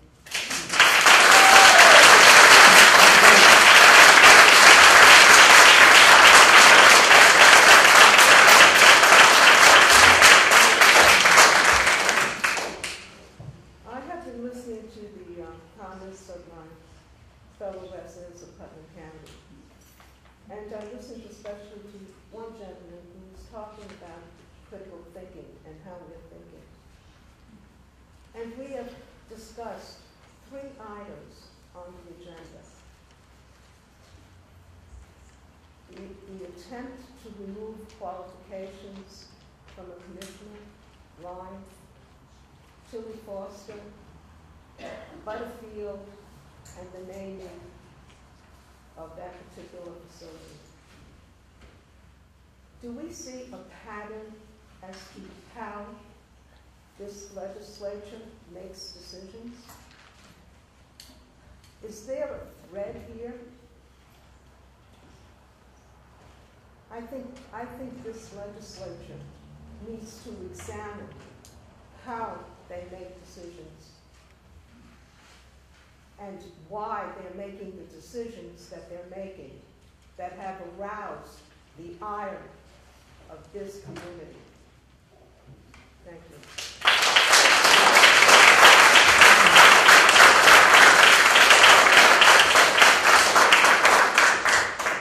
My name is Thomas Ambrose. I'm from Cold Spring as well. I'd like to address the fact that in the Navy there was a law that this legislature passed to avoid this entire dialogue that apparently $500,000 buys it off the table, where that law was changed to address this scenario. I'm sorry, just for the record, myself and Legislator Wright voted against that.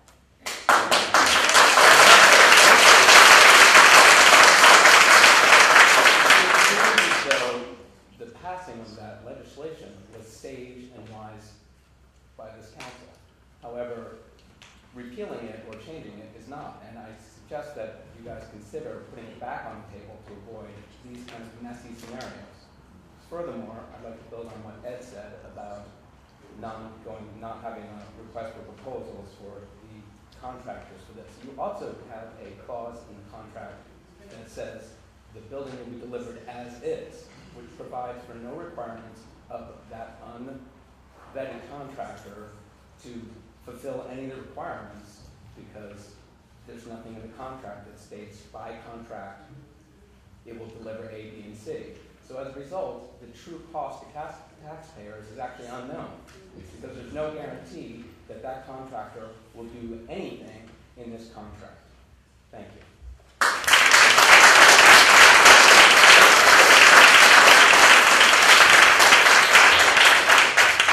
I just would like the people of Phillipstown to know that a lot of us in Southeast stand with you, and I'd just like to read the letter that I sent.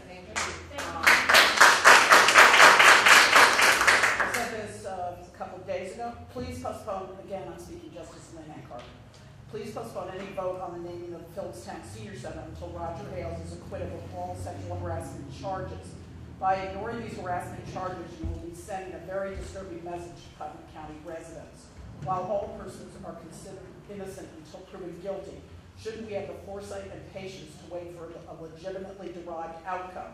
By ignoring these charges, you will be sending a message that sexual harassment may not be as important as $500,000, that sexual harassment may not be as important as a friendship between County Executive Odell and Roger Ailes, that when it comes to a choice between money and misdemeanor, money and ethics, money and simply doing the right thing, that in Putnam County the money wins every time. In the not-so-distant past, I thought we had learned that it is best to wait until a person has been dead for 5 years before bestowing naming rights. One need only look at our recent past, where 2 main buildings came under scrutiny. One because our first county executive had the temerity to run for office again, and the other because our state senator was convicted on felony charges. Of course, when it comes to the almighty dollar, it appears we haven't learned a thing. If you approve naming the senior center after Mr. Ailes, you risk offending, alienating, and embarrassing countless Putnam residents, even those who do not live in Phillipstown. If the charges brought against Mr. Ailes, and now more women have come forward, are true, you may in fact be rewarding a serial sexual harasser. Please postpone any vote on the naming of the senior center until all charges of Mr. Ailes are dropped or he is acquitted. Naming a government building after a possible sexual harasser is simply unacceptable. Thank you.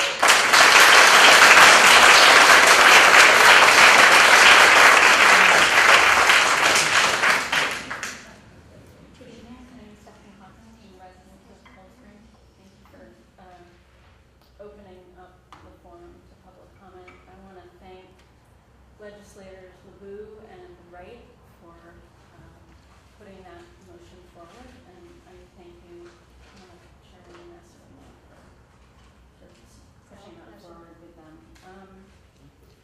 I want to echo observations made by my neighbor Kathleen Foley and others here that there is an appearance that this legislature conducts business without the transparency that your constituents across the county, not just Cold Spring and Phillipstown, but across the county really do deserve.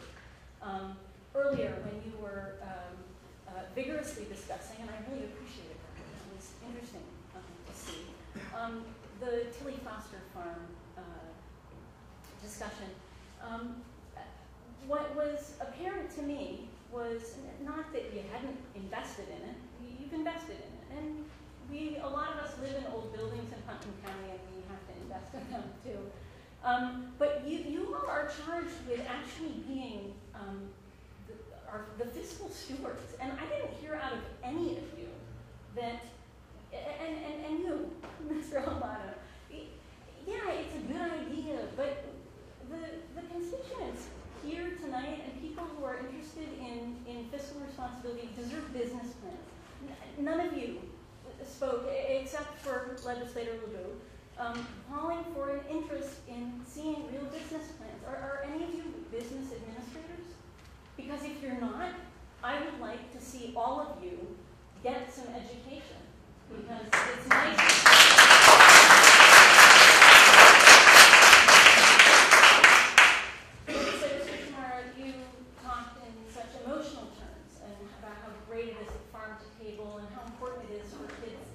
Where food comes from. Nobody disputes that. But what they do dispute is the way you participate in business without forethought. And this echoes what Thomas said and James Hoke said about critical thinking. We deserve critical thinkers. And I would like to think that you're capable of it. And I want you to show me that you are. I want you to show all of us. You're not capable. Oh, no, that's a different thing. And also, the next thing I want to say that I share the disappointment of many residents of my district in the lack of responsiveness on the part of Legislator Scutamara. For all these years, you have been nothing if not a cheering squad for private development at the expense and mowing over the interests of your entire constituency. We all here tonight support a senior center. There isn't one person here who doesn't want a senior center. Our elders deserve it. They always have. And you have participated in a kind of a bludgeoning of our community over this naming, this money that Roger Ailes held out very early on. I'm going to give $250. I'm going to match that award. It's going to be $500. And that has been a political fulcrum in our community. And you have pushed that forward. And not only that, you have come to meetings and you have misrepresented the truth of that. I just recently was at a planning board meeting where you boasted that, oh no, this is going to be a community center. We have what did you say?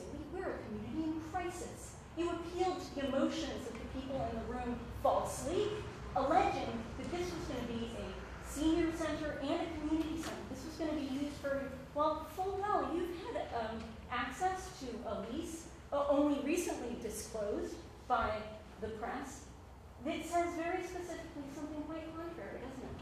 All this time you've known, but no. You're happy to come to meetings and misrepresent the truth. Very disappointing. Very. Next, I want to echo other remarks addressing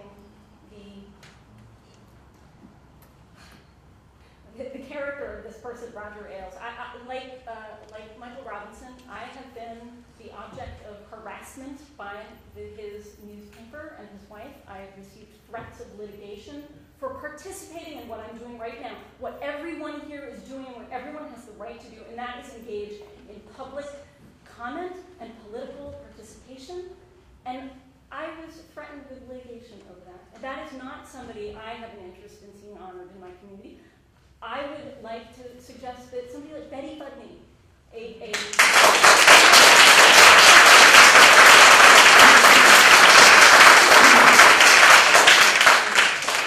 a lot of people knew Betty long before I knew her. She was a councilwoman on the town of Phillipstown board for 30 years, I think. And she did hard work, she did grueling work, she did unglamorous work, and it was for nothing else but that she really loved our community. And I'm not the only person, I mean, this isn't my idea. A lot of people here, people clapping, they've all thought of this well before I mentioned it, and I would like you all to seriously consider asking the community that you say that you're representing here. Ask us what we want. You ask us who we want to honor, and we will tell you, because there are many, many beloved people who love our community and want to do right by it, and they're not interested in branding and seeing their name and buying goodwill now that they're in a little bit of trouble. Anyway, so thank you very much.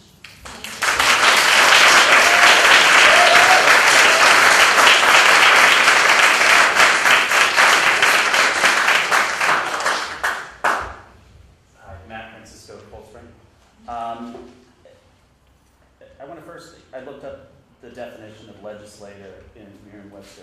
A person who makes laws, a member of the legislature.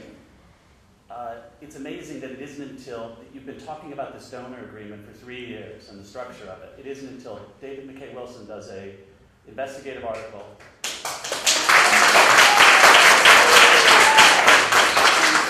and Assemblywoman Gala comes here and tells us, is this legal? There are 9 legislators here, a person who makes laws, who has a host of attorneys available to you.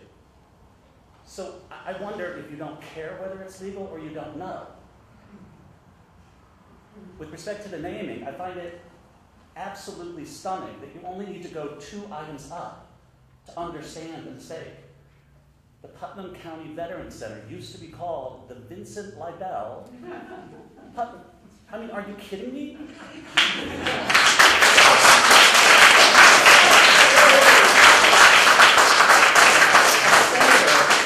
Guilty of federal corruption charges. You got it right back in 2008 when you said we shouldn't do this anymore, right? Let's not name it after living people because things get found out. Julia Butterfield's been gone a long time, right?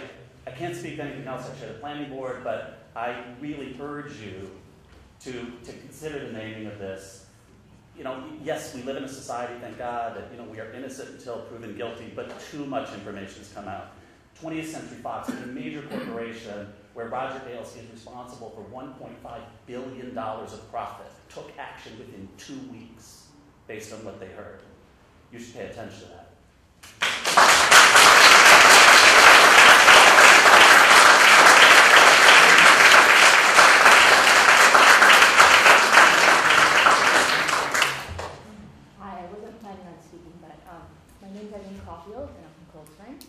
And I'm mostly addressing this to you. You seem very interested and concerned about our children and how they're developing and fostering them and teaching them and letting them grow. And to speak more in depth as to my neighbor over there, in Old West Point Road West, sorry, I can't remember her name. I have a 10-year-old son, I'm sorry, 11, just turned 11 the other day, 11-year-old son. And I was speaking to him about why I had to come here tonight, and he thought I was joking. He thought I was joking. He said, does anybody still really think it's a good idea to name the senior center after this guy? I said, Mom, really? That's all I do.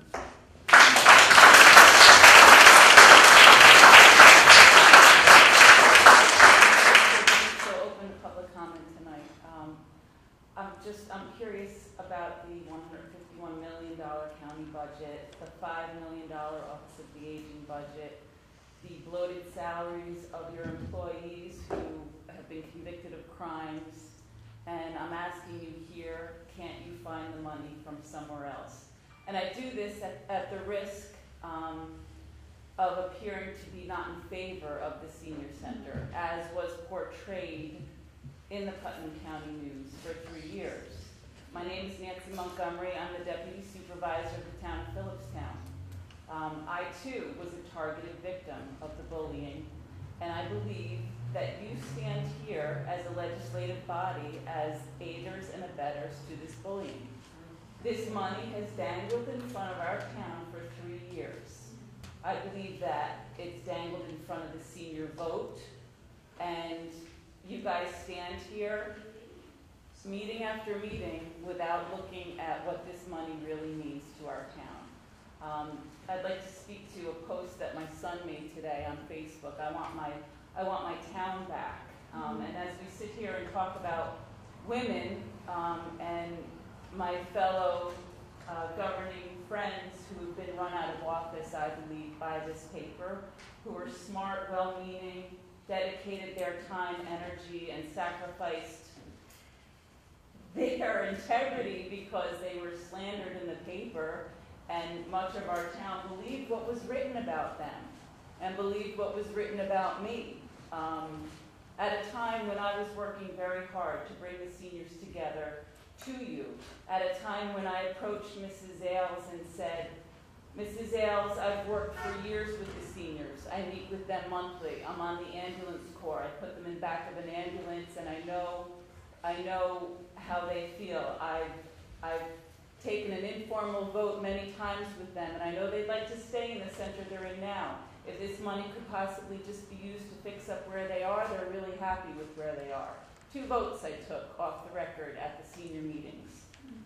That was portrayed, as you know, years ago in the paper, and I won't repeat it, but you all know how that played out and how I was portrayed and how you didn't get my side of that story. But I'm telling you my side of that story now. And I was not invited to those meetings where other local officials were invited to plan for the senior center. And we see the result now. It's resulting in what I knew was going to happen. And it's unfortunate that you subjected my town to this, and I am resentful of it. I'm resentful that this was the last conversation I had with my husband going to the train because I was being wrung through the ringer because of the lies in that paper. And that's how I left him. And that's what we're left with now, and I have 3 boys at home who are going off into the world, and you want them to believe that this is the way a man behaves. A successful man, the only way he can behave is to act like this. And we're going to put his name on one of the most important facilities in our town. Please don't do it.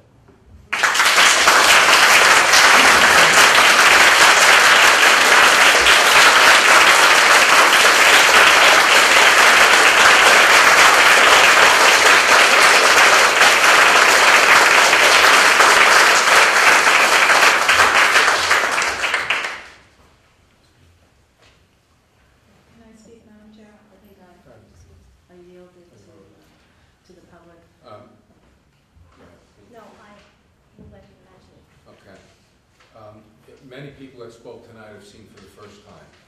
I just want to say that many of these items have been on the agenda for years. This isn't the first time. This is really not the meeting to bring this up, because what happens is we voted this meeting and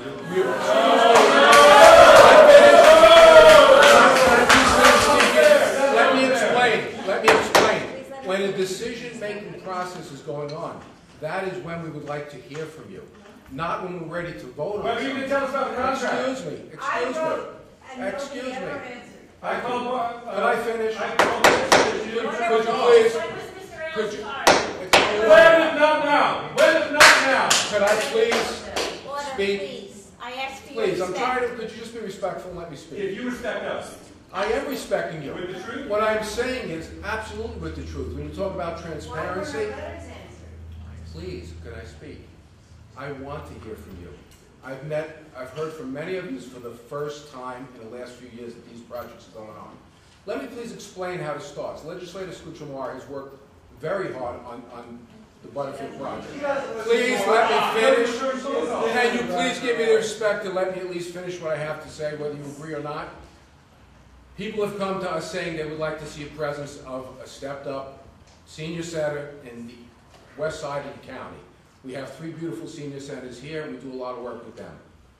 In order to do that, the first thing you have to do is identify a site. This commercial site became available, so of course it came to us. The next thing you have to do is come up with money. We've looked for grants and other monies that were available. Someone came forward and said, we're willing to donate $500,000. At this point, all of this makes a lot of sense. It's stuff to look at. And we did do that. We have meetings every month on these topics, and we want to hear from the public. Everyone is welcome. Okay? When we finally get to a point that we're at a full legislative meeting, the process is, usually people speak at the end of the meeting. That's too late. We want to hear from you before that. You have a lot of good comments, and many of these things that you brought up to us have recently just occurred. These accusations, this is all hitting us in the face. It's very disappointing, it's sad, but our intentions are good. We want to have a presence for the seniors on the west side of the county, and we try to go in steps to accomplish that. Now we see other things in front of us, we're going to address them. I'm glad to hear from everyone. I welcome you to come to the meetings, but not at the full meeting when we're ready to vote. I'm glad to hear from you now, but it's kind of at the 11th hour. It's late. We want to hear this while we're making the decisions. We want you to be part of our decision making. You had emails. Of course we do, but we've had several phone calls, 4 emails. I've gone to planning board meetings. I haven't seen most of you. Excuse me, it's not a 2. Let me just finish my point. I've gone to planning board meetings. I haven't met anybody there, maybe a couple of people I have, but I haven't seen people at the meetings giving me this information. Okay, I'm dealing with what I see. A donation from somebody who has the money to make a donation. Great, I don't know anything else. I'm looking at grants. Excuse me. I'm looking at grants that are available. I'm looking at seniors asking us for a presence, and we've identified a site that has great potential. That's how we got to this point.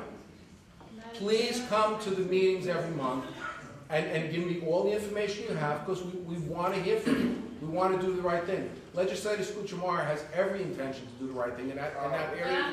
Come on, no. Be respectful. I've watched how she works, and I know her concerns. If there's things that we have to know about, please, could you please speak to us while we're making, this is years in the workings. This didn't just happen tonight. Like I said, many of you I've heard for the first time tonight. I'm sorry. Now that I've heard this information, I'm interested, I'm concerned, I hear what you're saying. Okay? But like I said, the full meeting is not the place for that. That's when the stuff is ready to go. Before the full meeting, we vet this stuff month after month, year after year, and every day a new wrench gets thrown in, we address it, we try to look at it to see if we can make it work. Our intentions are genuine, and we can get nasty with each other, but I want to hear from everyone, and I'll change my meetings if you'd like. I'll meet in the day, I'll meet at night. I want to hear this. Madam Chair? Thank you. Commit political suicide right now. I'm doing the best I can. Okay. I have ideas to run for the legislature this fall. Roger is retiring. I found this meeting particularly interesting because I got information that I haven't had. I didn't do my own due diligence on Tilly Foster Farm, which is really Benedict Farm, because Tilly Foster Farm is where Centennial was. Okay. Dee Dee did a wonderful thing there, laying out things, because the public doesn't know. Just to change the subject 1 second. All of Tilly Foster Farm is in District 6. The entire district is there. I'm going around getting signatures and everything else. Nobody has a clue what's going on there. Nobody. They keep asking me. Now, the same thing, you've got a very, very good issue here. Now, we went through the whole agenda, everything else. They did a very good thing opening up to a public hearing. I believe you should schedule some other night this week to have a total public hearing with all the data you're talking about, with all the data they're talking about. If not, you will just be here all night arguing. You've got to try to get together and work on this. The points are very, very good. But yeah, it all started with one person her job got lowered or something, and then something happened. It's all, you have wonderful points about ethics, everything else. Okay? I'll be 80 years old in March. I have 4 daughters, I have 6 granddaughters, and 2 great-granddaughters.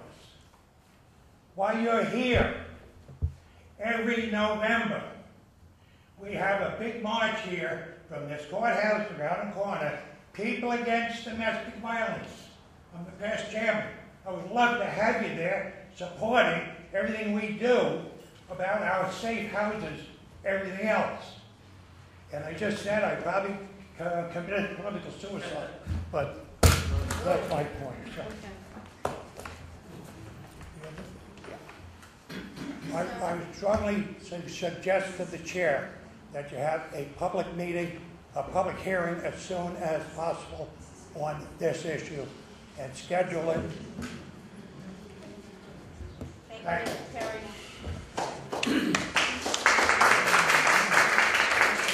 I wanted to just politely and respectfully speak back to Legislator Albano and just to simply say that, yes, you were right, you should hear more from us. And yes, we were right to expect more diligence from you. And I think that that is where we come together. More participation from the community. It's the first time you've laid eyes on me, right? Yes. Good. Good. But it's also the first time I've laid eyes on you.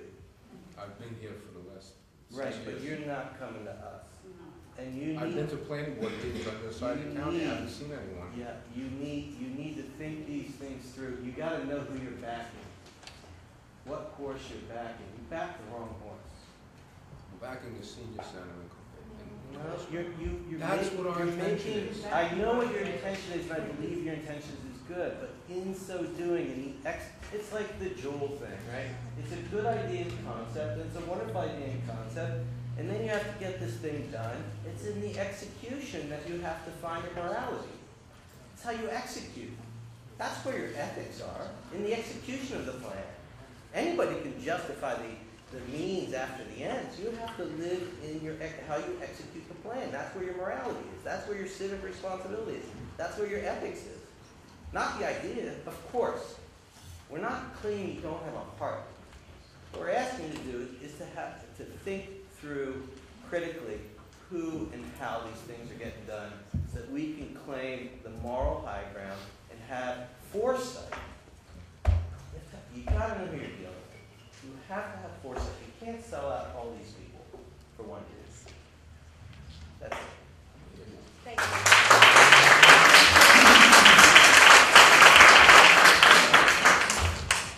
I'm Jerry Redden, speaking from that. I have a possible answer for you, Paul. You're talking about people not coming to these meetings, work sessions. I looked at the agenda for the last Physical Services Committee, and the description of what the topic is very confusing and doesn't say what you're really going to be discussing. You have to be very specific. If you're going to be discussing naming a senior center for a sexual harasser, say that.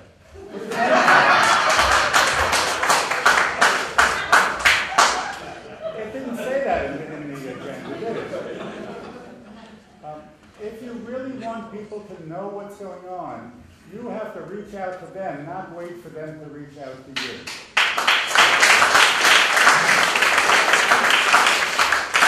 There are several local newspapers. You can let them know what you're going to be discussing. If it's something that you know is going to be contentious, as we have, I guess, at least 3 items on the agenda today that are, you contact the local newspapers. You tell them. You ask them to write a story about it. You tell them to put the agenda there and say what it's about. You don't wait for people to come. People have their own busy lives. They work, they have children, they have all kinds of things happening, and you can't expect them to know what's going on if you don't publicize it. So it's, you know, you can't tell the people that it's their fault that they don't come and tell you about it during the work session. You have to reach out to them.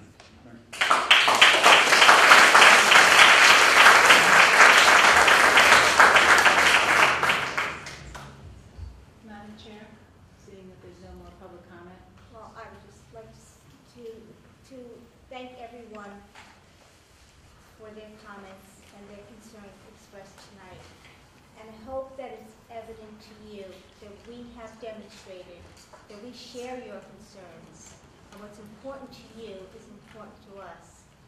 Please understand that the naming of the building was in the process before this issue came to light.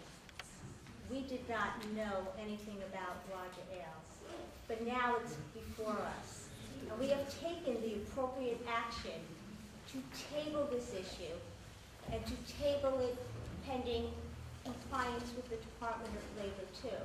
Although we do feel that this was vetted properly through our law department and through our purchasing for the appropriations that were made to date, we still want to have the proper resolve. We still want to do what's decent and just. And I hope that is evident to you here and to all the community. Thank you.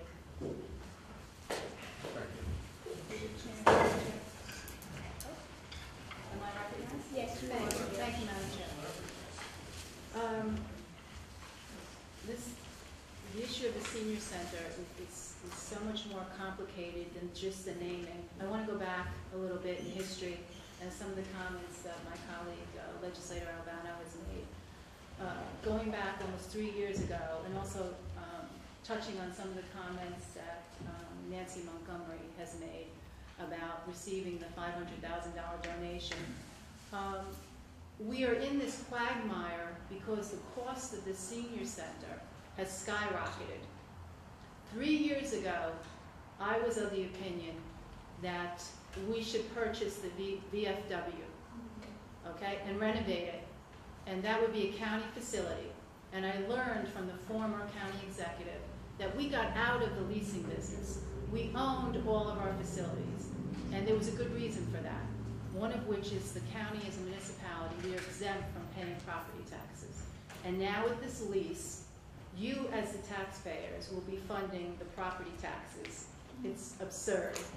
But at that point, I tried to communicate with some of the seniors that were coming to legislative meetings. I said they were very frustrated and upset that this was taking so long. Because as Carl did point out, this has been going on for quite some time. It's only the 3 years under this administration, or 4 years actually.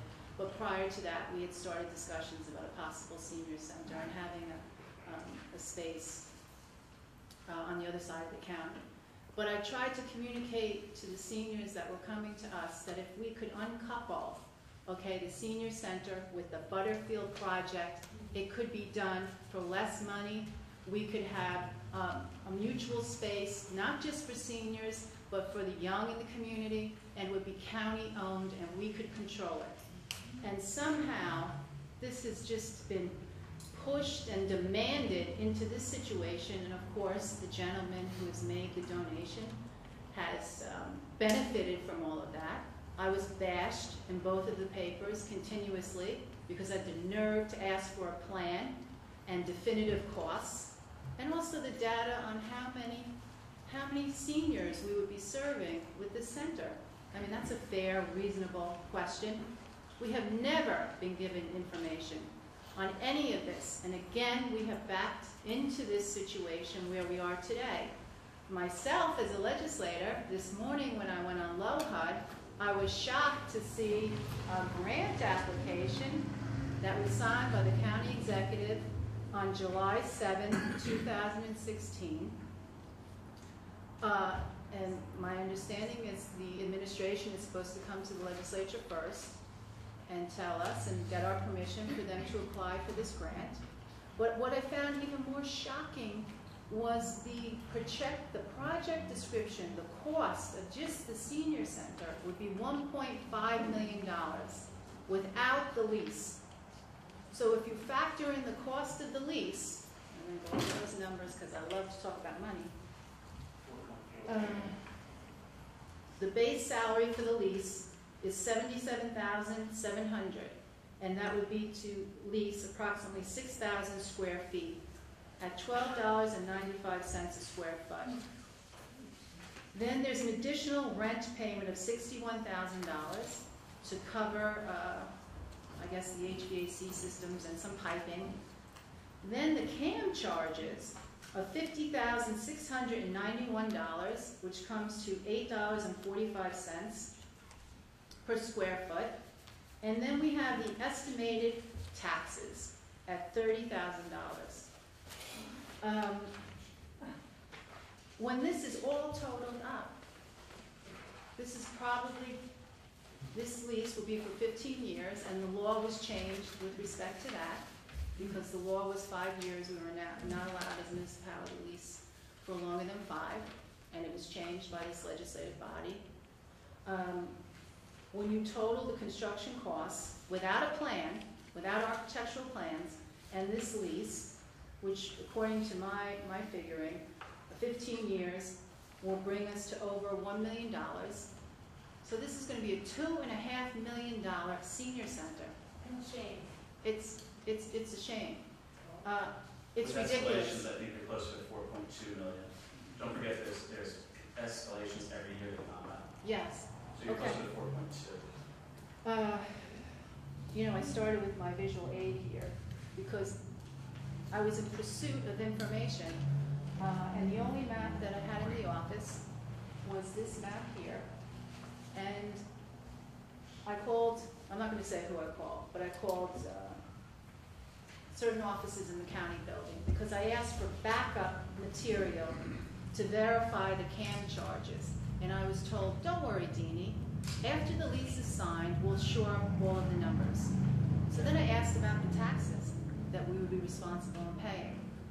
And I was told, well, I'm not sure of the taxes, you can check with finance. So I checked with finance. Because out of this photo that's here, this drawing, this rendering, out of this entire project, which is over 7 acres, we are only leasing a little more than half of what is called here the Leahy Pavilion. So this entire parcel here, which hasn't been subdivided, is $66,510. And we are going to be leasing just roughly half of this. And we are responsible for $30,000. What? That's what's in the lease. That's what's in the document. And what I want to say is this. I'm just so frustrated and disappointed because had not for the LOHUD article, this would not be tabled tonight. This would have been passed. So I think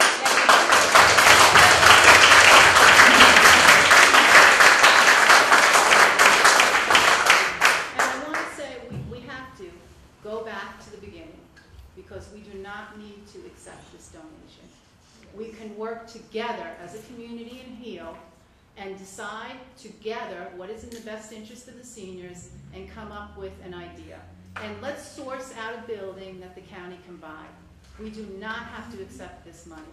And let me just say this, as a legislator, it was not known to me until April of this year, last November, when the lease was passed, we were pushed into finalizing the lease because we were told the $500,000 donation would expire. So it was passed. At that time, we still thought we would receive the check. And months went by. We never saw the money. I never saw the money. I kept asking, where is the check? And then it wasn't until the month of April that this donor agreement came forward, and I was made aware that we would not be receiving the check, and that the Ailes had formed a corporation, and that that's what got us to this point now. So, thank you.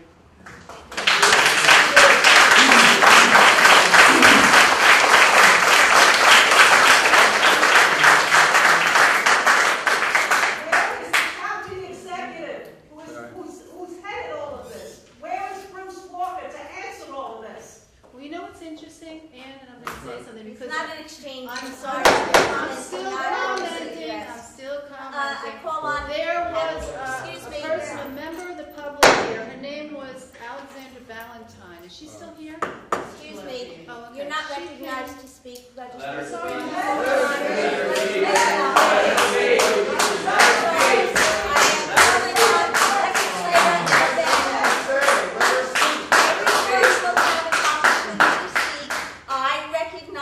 Legislator Albano.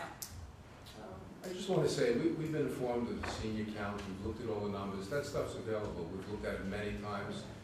We could bring this all tonight up in front of a crowd when you really can't get answers back and forth. At the committee meetings you can. The other thing is, I would absolutely be in favor of purchasing the place, that absolutely makes sense. There was never the opportunity to purchase any property or offer to us. No one came to us saying, would you like to buy the VFW? I've never seen it. I would have loved to see a building that we could have purchased, because to me that would be the final answer. So I don't know what to say. It wasn't before me, and I haven't seen it. So it's great to say that. Yes, I'd like to purchase a building. There's 100 other sites. That would be great. Believe me, if they were there, I would have welcomed the opportunity to explore it. Thank you. Legislator LaRue, you are now recognized. Thank you, Madam Chair. Kevin, I'm going to ask my colleague who represents the other half of Mayo Pac. Have you ever seen this dollar amount, this 1.5 million? No. Okay. For the construction of the senior center? So I'm sorry, Carl. Kevin, were you at the last several physical services meetings? I believe you missed most of them. At least one. Okay. Thank within you. the last 2 months. Excuse me, but you listen to the audios of the meetings, do you not? Do. It was there. This isn't a surprise. We don't play games. It was there. And I welcome the public comment, and I want to hear from everyone. Okay. But we are supposed to get the grant applications Yes. in advance. Yes. Oops. It's an application for money, okay? If we don't get it, we don't get it. I mean, I welcome all grant opportunities. We should be applying for all grants that are available to benefit the Putnam County residents. And if we don't want them in the end, we don't take them. But you should be out there applying for them, because they're going to go somewhere else. So. Okay, again, I would like to thank you for your participation this evening. I would like to recognize and thank Legislator LaRue for making the motion to bring forth the public participation. I think it's an integral part of our democratic process here. These are very sensitive issues before us this evening, but I hope that, again, I would reiterate that you recognize that we share your concerns and we are moving in a direction that was not dictated by the article in today's newspaper, but I think it's fair to say that it was dictated by the circumstances that has come and presented us with the Roger Ailes issue. Thank you. Yes. Hi, good evening. I've been sitting here for 2.5 hours, and I'm just wondering, are we going to talk about the possibility of a cell tower? Yes. That's on the We're getting agenda. to That's the that. next It's a very item. slow-moving Sorry. agenda this evening in light of the very stimulating conversation. So we will get to that, and again, you will be recognized to comment on that as well. Thank you for your patience. Okay, there being no other comments, I'd like to move forward. Yes, I'm sorry. I'll make one quick comment. I'm no friend of the Ailes family. As a matter of fact, they went after me when I worked in the Senate office and tried to stain my reputation. So I'm no friend of that, although I respect the reporters who are out in the paper. And so I certainly agree with what was said by Nancy and a few others about let the judicial system work. We've tabled it. Let's see what happens. You know, you are innocent until proven guilty. A lot of you have tremendous hatred, but let's see what happens, okay? I got to say one thing to you folks, and lady, you in particular, ma'am. Barbara Scuchamara has worked diligently and totally to get a senior center in Cold Spring, okay? Very hard on all of it. She's worked with all of us. She's tried to do the right thing. And for some of the comments directed at her are really despicable. She's your friend over here. She's trying to do the right thing.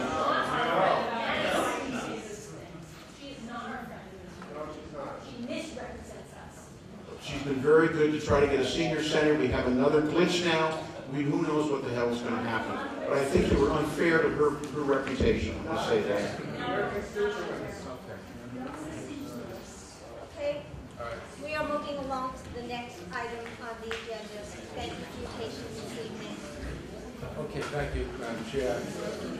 I'll let the room settle down.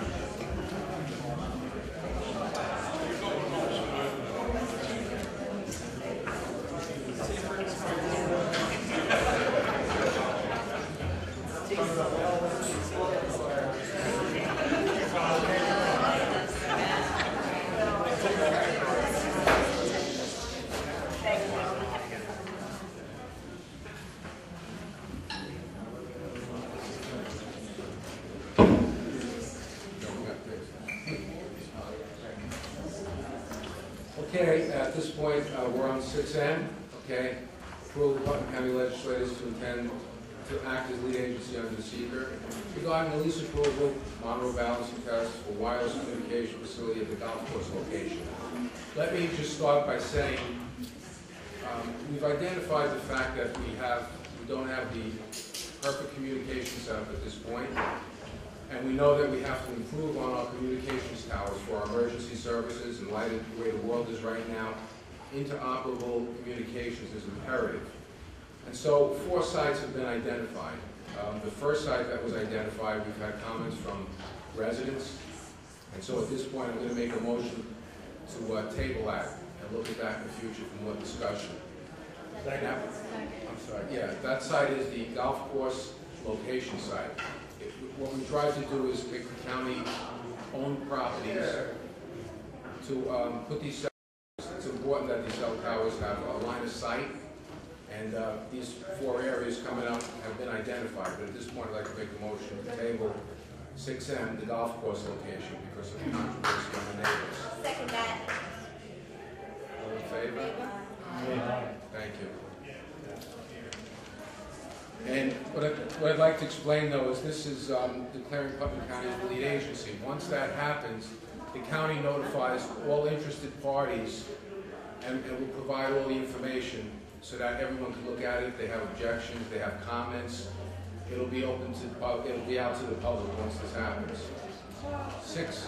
I'm sorry. Through the chair, I just wanted to ask one question, or just say something brief, because there are people here from the Scott Road Yes. community. Before we go on, can we just allow them to comment if anybody wants to give public comment? Yes, comments. From Hill Street. I'll speak louder. Yeah, but anybody have comments? Before we move on to the next, before we move on to the next parcel site, to be get up and considered, anybody from Scott Road or the area? The Hill Street area. The Hill Street Golf Course area. Anyone would like to make a comment? Scott Road, Yes. Scott Road, we can never be there. It's too close right in our backyard. I mean, we're concerned about the effects on our children. My husband worked in that field. He says it's all microwave.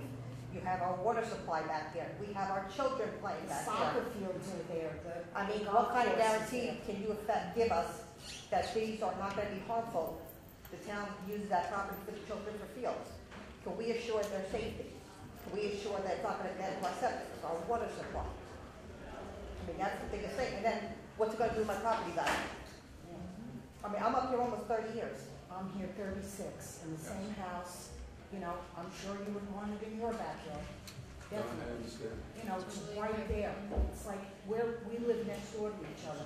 It would be right beyond the, what do you call those? With the cul-de-sac, we're Yeah, right, like we where can hold the door from the Agar's- kids from where the teens. Agar's property starts in the back. Right. That's where the horse farm was.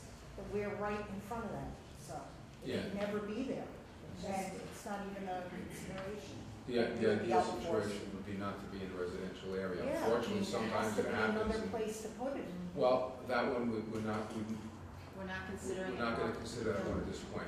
And keep in mind, the next three that are on the agenda, they're not going through. We're declaring ourselves lead agency to investigate and pass the information out that would be of concern to the towns and the areas. Right. The next two or three are probably not like the Isn't it same as your supposed to be situation. the highest elevation? It's line of possible sight. or something? They've identified areas, looking at maps and elevations, and that was one of the sites that was chosen that had a good potential. But again, that doesn't mean it's the only site, so definitely we hear your concerns and we're gonna look at that carefully. So that's not on the agenda tonight, that area. All right, well, we'll be back in full. So please come to future physical services meeting. Please check the agendas. Please call the office. Oh, we definitely We will. are open, we are transparent, we are receptive to your concerns and your opinions. So we will be addressing this in the future. We'd love for you to encourage you to come to the meetings, to hear the dialogue and the exchange. Well, thank you. I mean, the biggest thing is the children are our future, and the biggest thing is worrying about I their health. empathize with you. Metro North is putting a 180-foot cell tower in my backyard. And I'm not happy, but they supersede any local regulations or any home rule or anything, so I understand and I empathize with you. But again, we have to recognize that in the way the world is today and the perils that we face, we need our emergency services communication.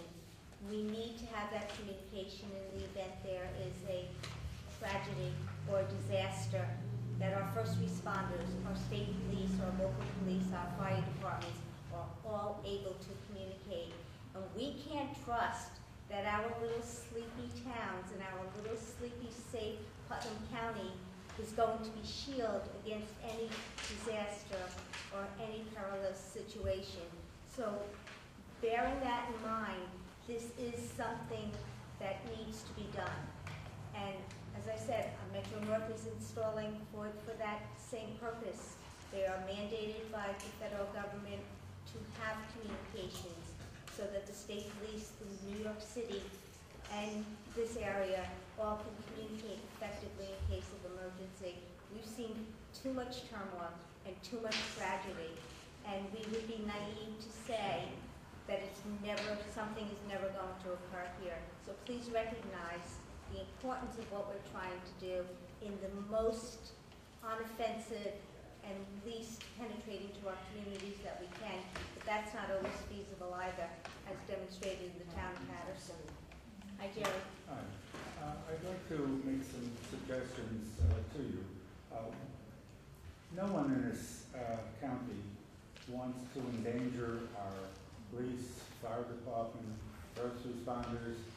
We certainly don't want anything bad to happen to any of them. However, the more I have looked in the internet and the more I have researched this, the more experts I have found, physicians, scientists, who say that it is dangerous to live near a cell tower. That if you live near a cell tower, you have a much greater chance of getting cancer.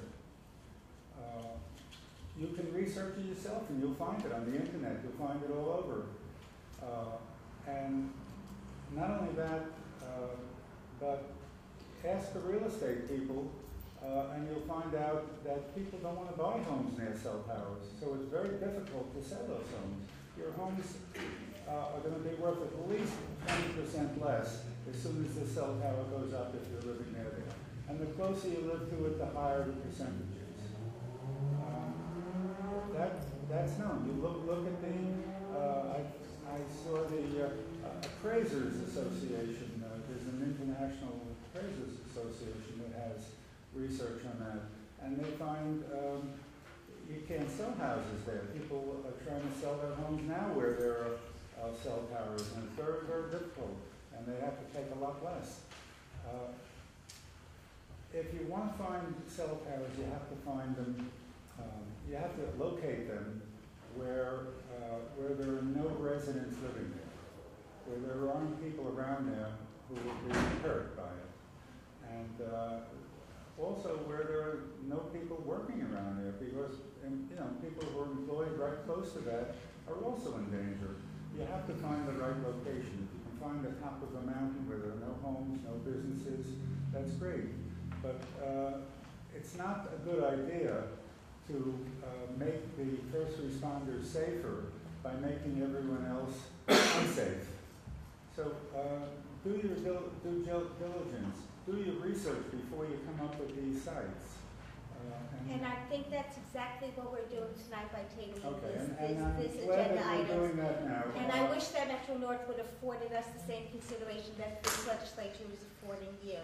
And it's not just about our first responders and protecting them, it's about protecting the people of this community. Well, General population, that's only a source of communication. Mm-hmm. The real essence of this is to protect the people of this county. So let's not lose sight of that.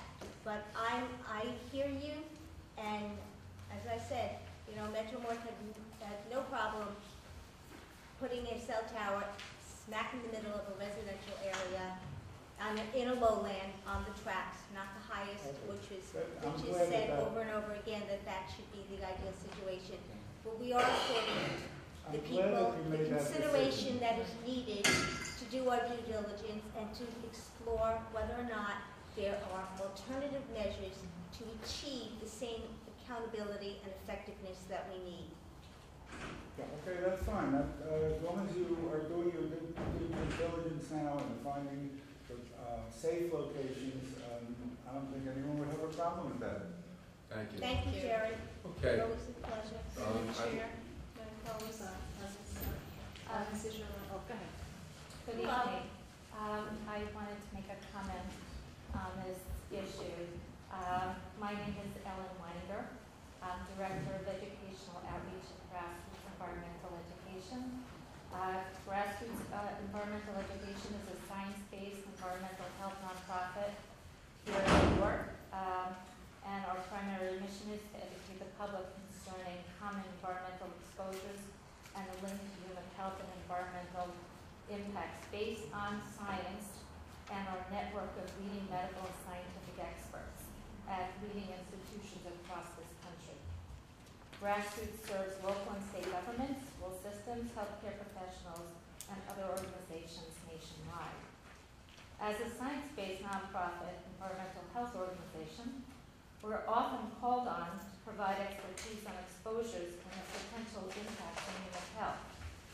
We strongly urge the Putnam County Legislature to carefully examine the independent peer-reviewed scientific literature on the health effects linked to cell towers and wireless radiation, also known as radio frequency radiation, before making any decisions regarding the proposal for the second of the 4 cell towers in Putnam County, appreciating the importance to the first responders, but that siting is a very critical issue. We've recently completed a comprehensive review of the independent science on wireless radiation and human health, including the latest peer-reviewed independent studies from research labs around the world. The studies demonstrate that wireless radiation is capable of biological impacts beyond the heating of human tissue. A number of studies show potential electrical interference with implanted medical devices, disruption of normal brain development in fetuses, DNA strand breaks in multiple organ sites, and exacerbation of symptoms among individuals who are electromagnetically hypersensitive. The most significant impact will be on children and fetuses. And I have here this evening the index from the compendium of the review of the peer-reviewed scientific literature, and I have copies for each of you. And just to read off just the sections that are listed here, not all the studies, on the independent science on the effect of wireless radiation on human health, which was just updated this month. The section on brain tumors, on effects on fetal and newborn development, effects on young children, electromagnetic sensitivity, effects on male fertility, effects on DNA, parotid gland tumors, neurological and cognitive effects, acoustic neuroma and gliomas, effects on implanted medical devices, tumors in general, and then there's an assortment of miscellaneous devices. I also have a copy here. It's included in this index. One of the studies, biological effects from exposure to electromagnetic radiation emitted by cell tower base stations and other antenna arrays. This is an extensive review of the peer-reviewed literature over the last few years. And lastly, I just wanted to read an excerpt from a statement from Dr. Martha Herbert. Dr. Martha Herbert is affiliated with Harvard Medical School and Massachusetts General Hospital. And this is just an excerpt. I know we don't have all night here. I am, and I'm speaking in Dr. Herbert's voice, I am a pediatric neurologist and neuroscientist on the faculty of Harvard Medical School and on staff at the Massachusetts General Hospital. I am board certified in neurology with special competency in child neurology and subspecialty certification in neurodevelopmental disorders. I have an extensive history of research and clinical practice in neurodevelopmental disorders, particularly autism spectrum disorders. I have published papers in brain imaging research, in physiological abnormalities in autism spectrum disorders, and in environmental influences on neurodevelopmental disorders such as autism and on brain development and function. I recently accepted an invitation to review literature pertinent to a potential link between autism spectrum disorders and electromagnetic frequencies and radio frequency radiation. I set out to write a paper of modest length, but found much more literature than I had anticipated to review. I ended up producing a 60-page single-space paper with over 550 citations, and she provides the link that's in this index. In fact, there are thousands of papers that have accumulated over decades and are now accumulating at an accelerating pace as our ability to measure impacts become more sensitive that document adverse health and neurological impacts of electromagnetic fields and radiofrequency radiation. Children are more vulnerable than adults, and children with chronic illnesses or neurodevelopmental disabilities are even more vulnerable.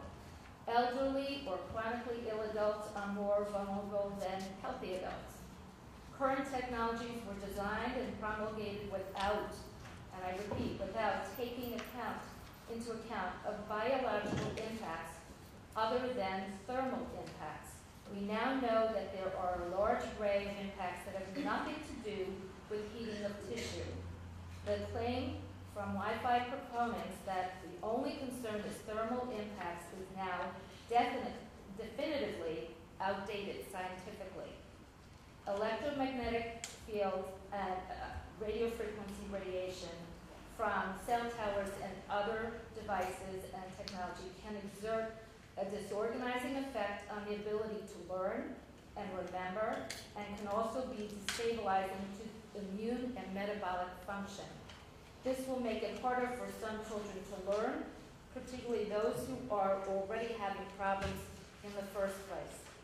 Powerful industry entities have a vested interest in leading the public to believe that electromagnetic fields and radiofrequency radiation, which we cannot see, taste, or touch, is harmless, but this is not true. Please do the right and precautionary thing for our children. So I thank you for the opportunity to address you this evening and make these comments. I will leave you with this index. and a copy of this one particular study, and I strongly urge you to exercise extreme caution, due diligence, careful attention, and most importantly, as much time as possible as you consider the siting for these 4 cell towers. Thank you. Thank you. Thank you. Motion to accept. Motion to accept the additional. Second. Favor? Aye. Okay, Good evening. I came to this particular issue through the concern of some friends in their town. And I examined the documents and material that was submitted by Homeland. And since I have an affinity to SECRA, I decided to look at their EAF.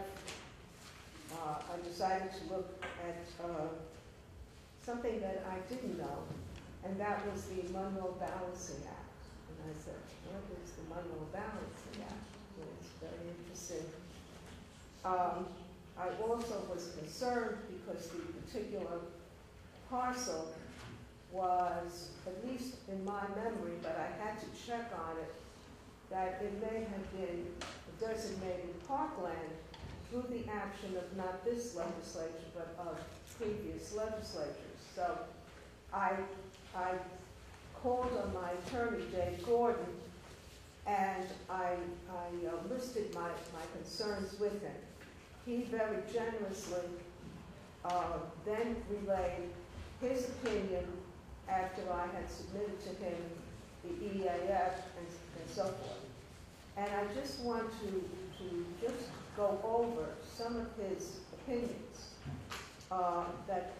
One, in terms of parkland, the development of the Mayapack Airport property, but anything else is going to be illegal.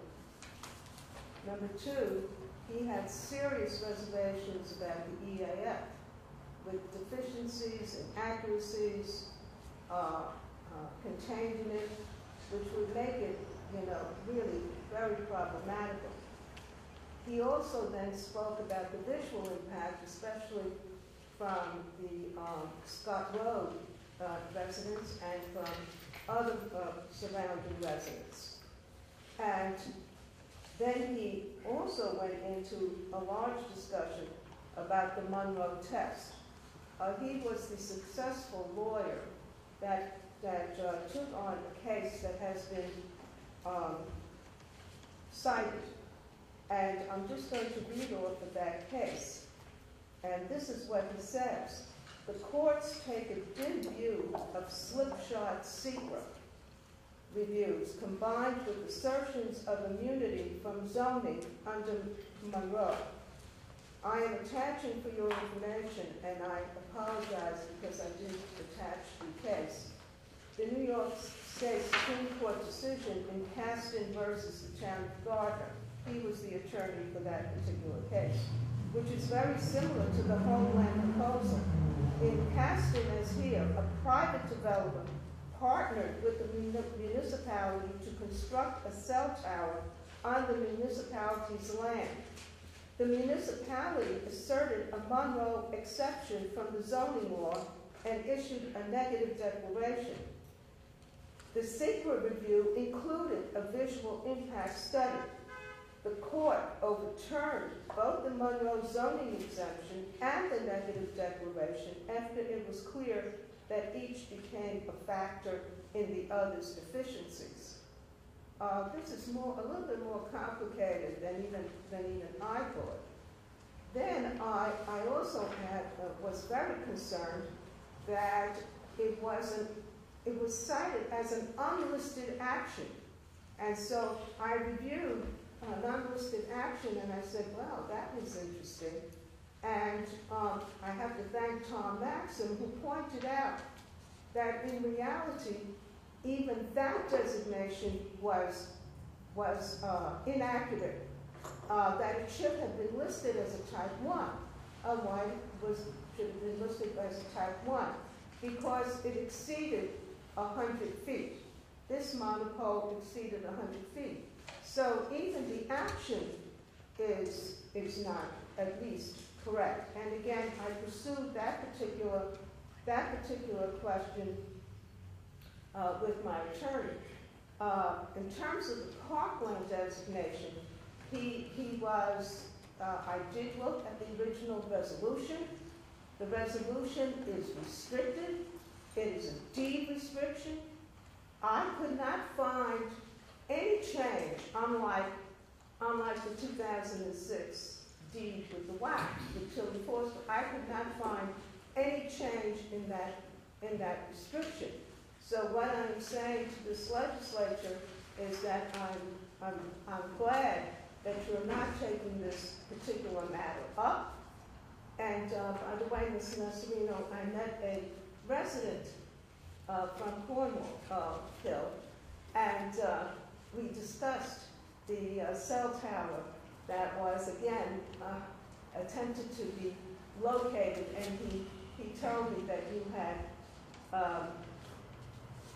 had gone before the town board to oppose it, and to oppose it because it was in a residential area.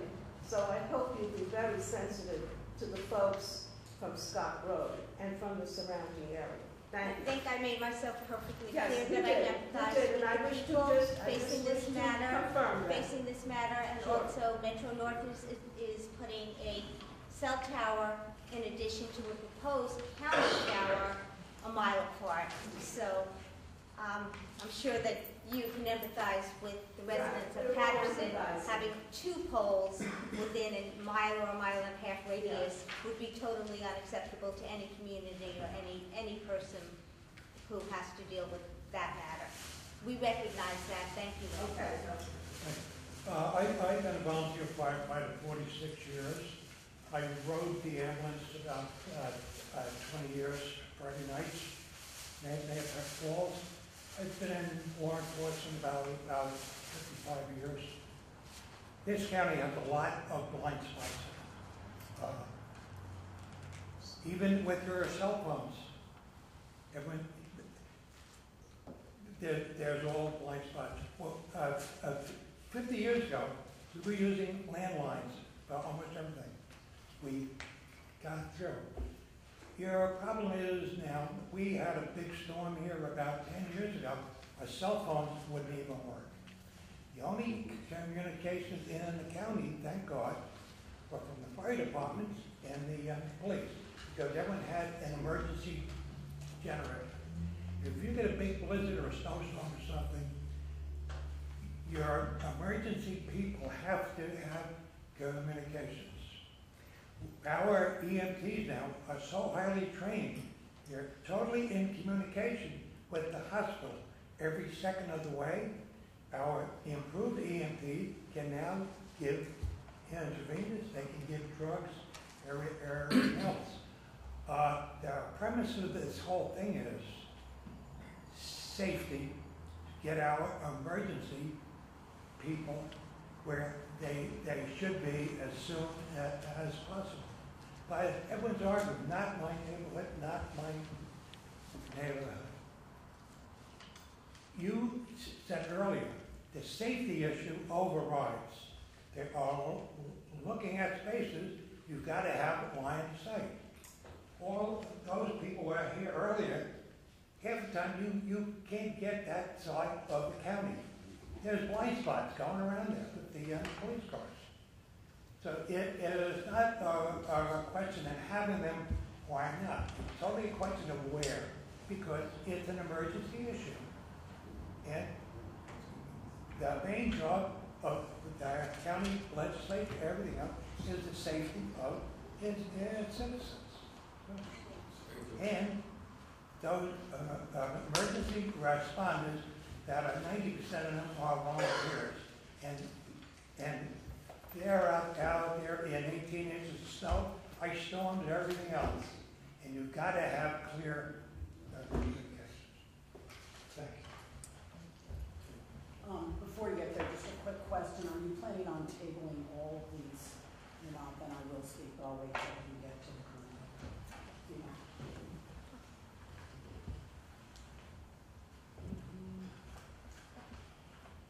Warnocky, Mahopac, Madam Chair and legislators. I have heard at some public meetings by some public officials that the Hillacre Historic Farm Site is referred to as an alleged historic site. It is an historic site.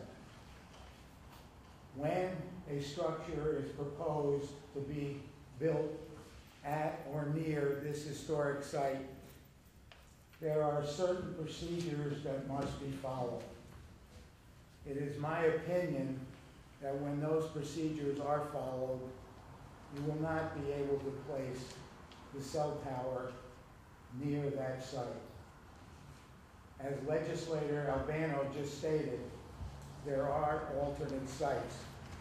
So I would like to suggest that you start actively looking at some of these sites. Also, in a brief statement that I have made to you many times, we have just passed the 12-year mark, and we would respectfully ask that you allow the Hillacre Historic Farm Site to be placed on the National Register of Historic Sites. Thank you. Thank you.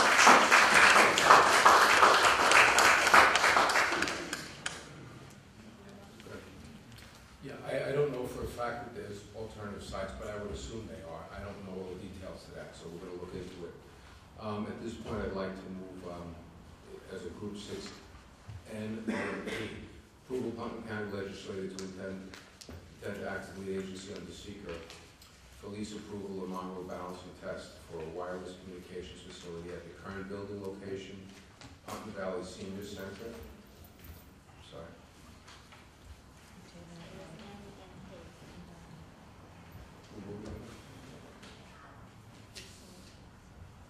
Okay, so then I'll move N and P. We'll go to those two. So the first one was the current building location and the Tops building location. Motion to table. 6N and 6P, I'd like to move them forward. And we have a motion on the floor to table. I need a second to do the table for discussion.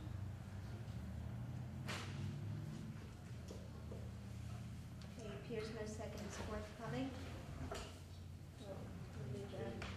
Any discussion on the matter? The current building is our employees, and they put the tower on top of the current building. Okay. Okay, any, all in favor? No. Opposed? Opposed? Judy, did you? are you- I said no. Opposed, no. And one nay? And one no. Thank you. Yes. I did want to bring up on the Kern building, and I'm sorry that you did pass it, because if you are concerned about safety, and I don't know Thank what you. your motivation is with saying no to the senior center and no to, and I'm happy you did, by the way, to a possible no, or tabling it at least for Mahopac, but you have state employees and you have county employees, and ironically the Department of Health, Yeah. right in the Kern building, and you will be storing what the woman who was speaking on scientific terms said. You will even have the operational boxes there as well in the parking lot, as I understand it. I have a lot of questions which I know you can't answer tonight. I'm not sure where to get them because I wasn't sure when the grant was originally awarded, how much money each tower will generate, who identified the properties and what other properties there might be. But I do have concerns, A, that Southeast wasn't notified at all, and that has been rectified. But I would say if you are considering health reasons for other areas, that you might want to look out for your own employees, and you might want to look out for your state employees. Thank you. Again, approval is just to declare lead agency so we can do our due diligence with these sites. This is not set in stone that these are going to be deemed the locations. It just gives us the ability to do our due diligence to field out. I understand that, Amy, but you have tabled 2 out of the 4, so you are treating, you might think you're not treating them differently, but they're obviously being treated differently. And I don't know whether it's because the seniors meet more than the employees, or they vote more, or the same goes for the residents of Mahopac. And as I said, I believe all of this should be tabled. I'm not sure of the information. I don't know if you have all the information, but I think you should be concerned about your own employees, certainly. This is our intent Discussion? to be lead agency, and then if there are no objections to all that are notified, then we would accept to be lead agency. One of my biggest concerns is just my own personal feeling is I don't know if there's like a legal ground to stand on as far as the health issues, although I do understand what everybody says and I wouldn't want to be next to it. I do realize there's a real estate issue, no question about it. So when I look at the residential area, that just gives me another consideration. So you're not tabling this for health considerations, you're tabling it, I'm unclear as why two are tabled and two aren't. One is in the residential area. I don't know if we're going to find 4 areas that we need that won't offend anybody. The residential area seems to me to be more of a concern. That's my own personal Right, thought. well, and you might not find them on county property, but you might be able to talk to the towns and other things, although you wouldn't get the renters the money, but I think. It's not so much the money, yeah. I know, I think health should come first, but you are distinguishing between, you're definitely distinguishing 2 sites from 2 sites, and I don't agree. Thank you. I just want to point out that when you declare lead agency, your intention is to declare lead agency. What goes along with it is that EAF. And on the EAF, it says 161-165 Hill Street. On the EAF, it says whatever the Putnam Valley location is. Because that EAF is particular only to that location. And so, as Lynn said, the location over at the building where it's Geneva, Yes. on Milan Road, okay, that EAF goes with it. So even though you're saying, quite properly, listening to the residents and citizens, we're going to look for alternatives. Yet the EAF is what is in stone. Okay, just want you, as soon as you declare that lead agency, you cannot just simply write to the town and say, we have been declared lead agency. The EAF must march with it. Okay. Through the chair.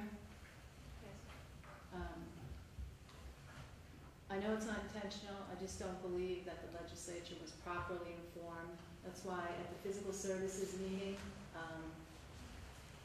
when I asked for the tabling, Carl, I know you were under the impression that when we move forward with the SECRA, that it opens it up to public comment. But it opens it up to public comment from municipalities. And it's not individuals. Also, when the representative, the broker from the cell tower company came,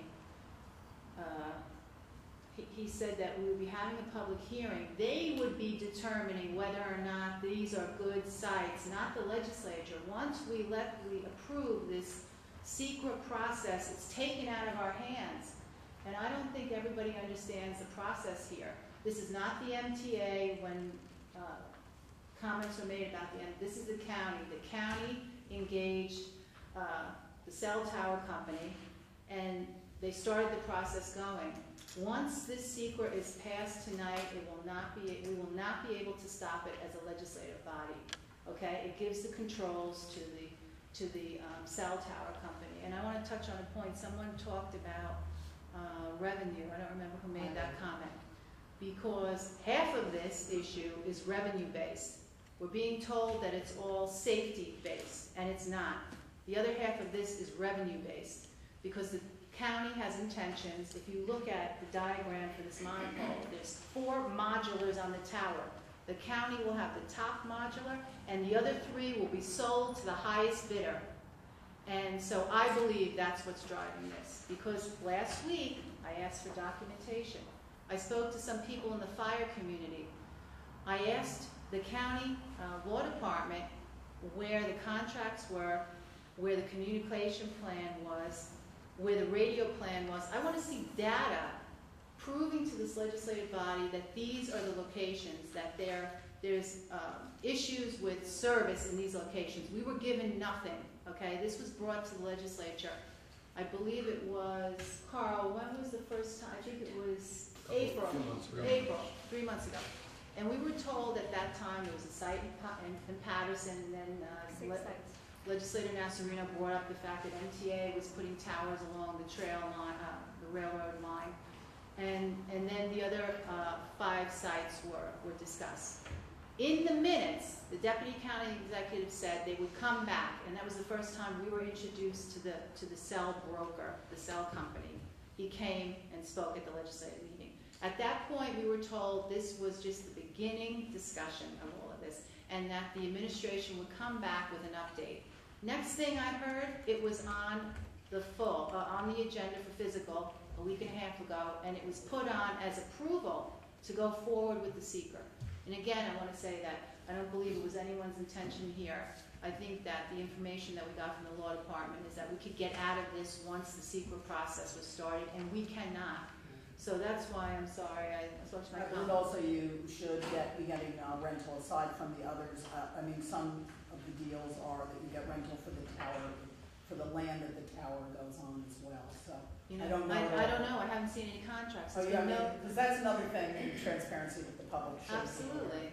And I want to go back just to Hell-Agor because that's it's actually Kevin's district, but I walked Scott Road, and I myself was surprised when I saw the backup, and it had some diagrams. And very tiny, so I had to put my glasses on, also a magnifying glass, because when I started to look at it, it showed the containment center, okay, which is 2,400 square feet, and then it showed trenches that would go out 150 feet from that point, which would essentially be in my neighbor's backyard, because there's a rock wall delineating the county property from Scott Road residence. And that trench would go up to the rock wall over the infrastructure for the water tower that feeds Red Mills and the McGregor property.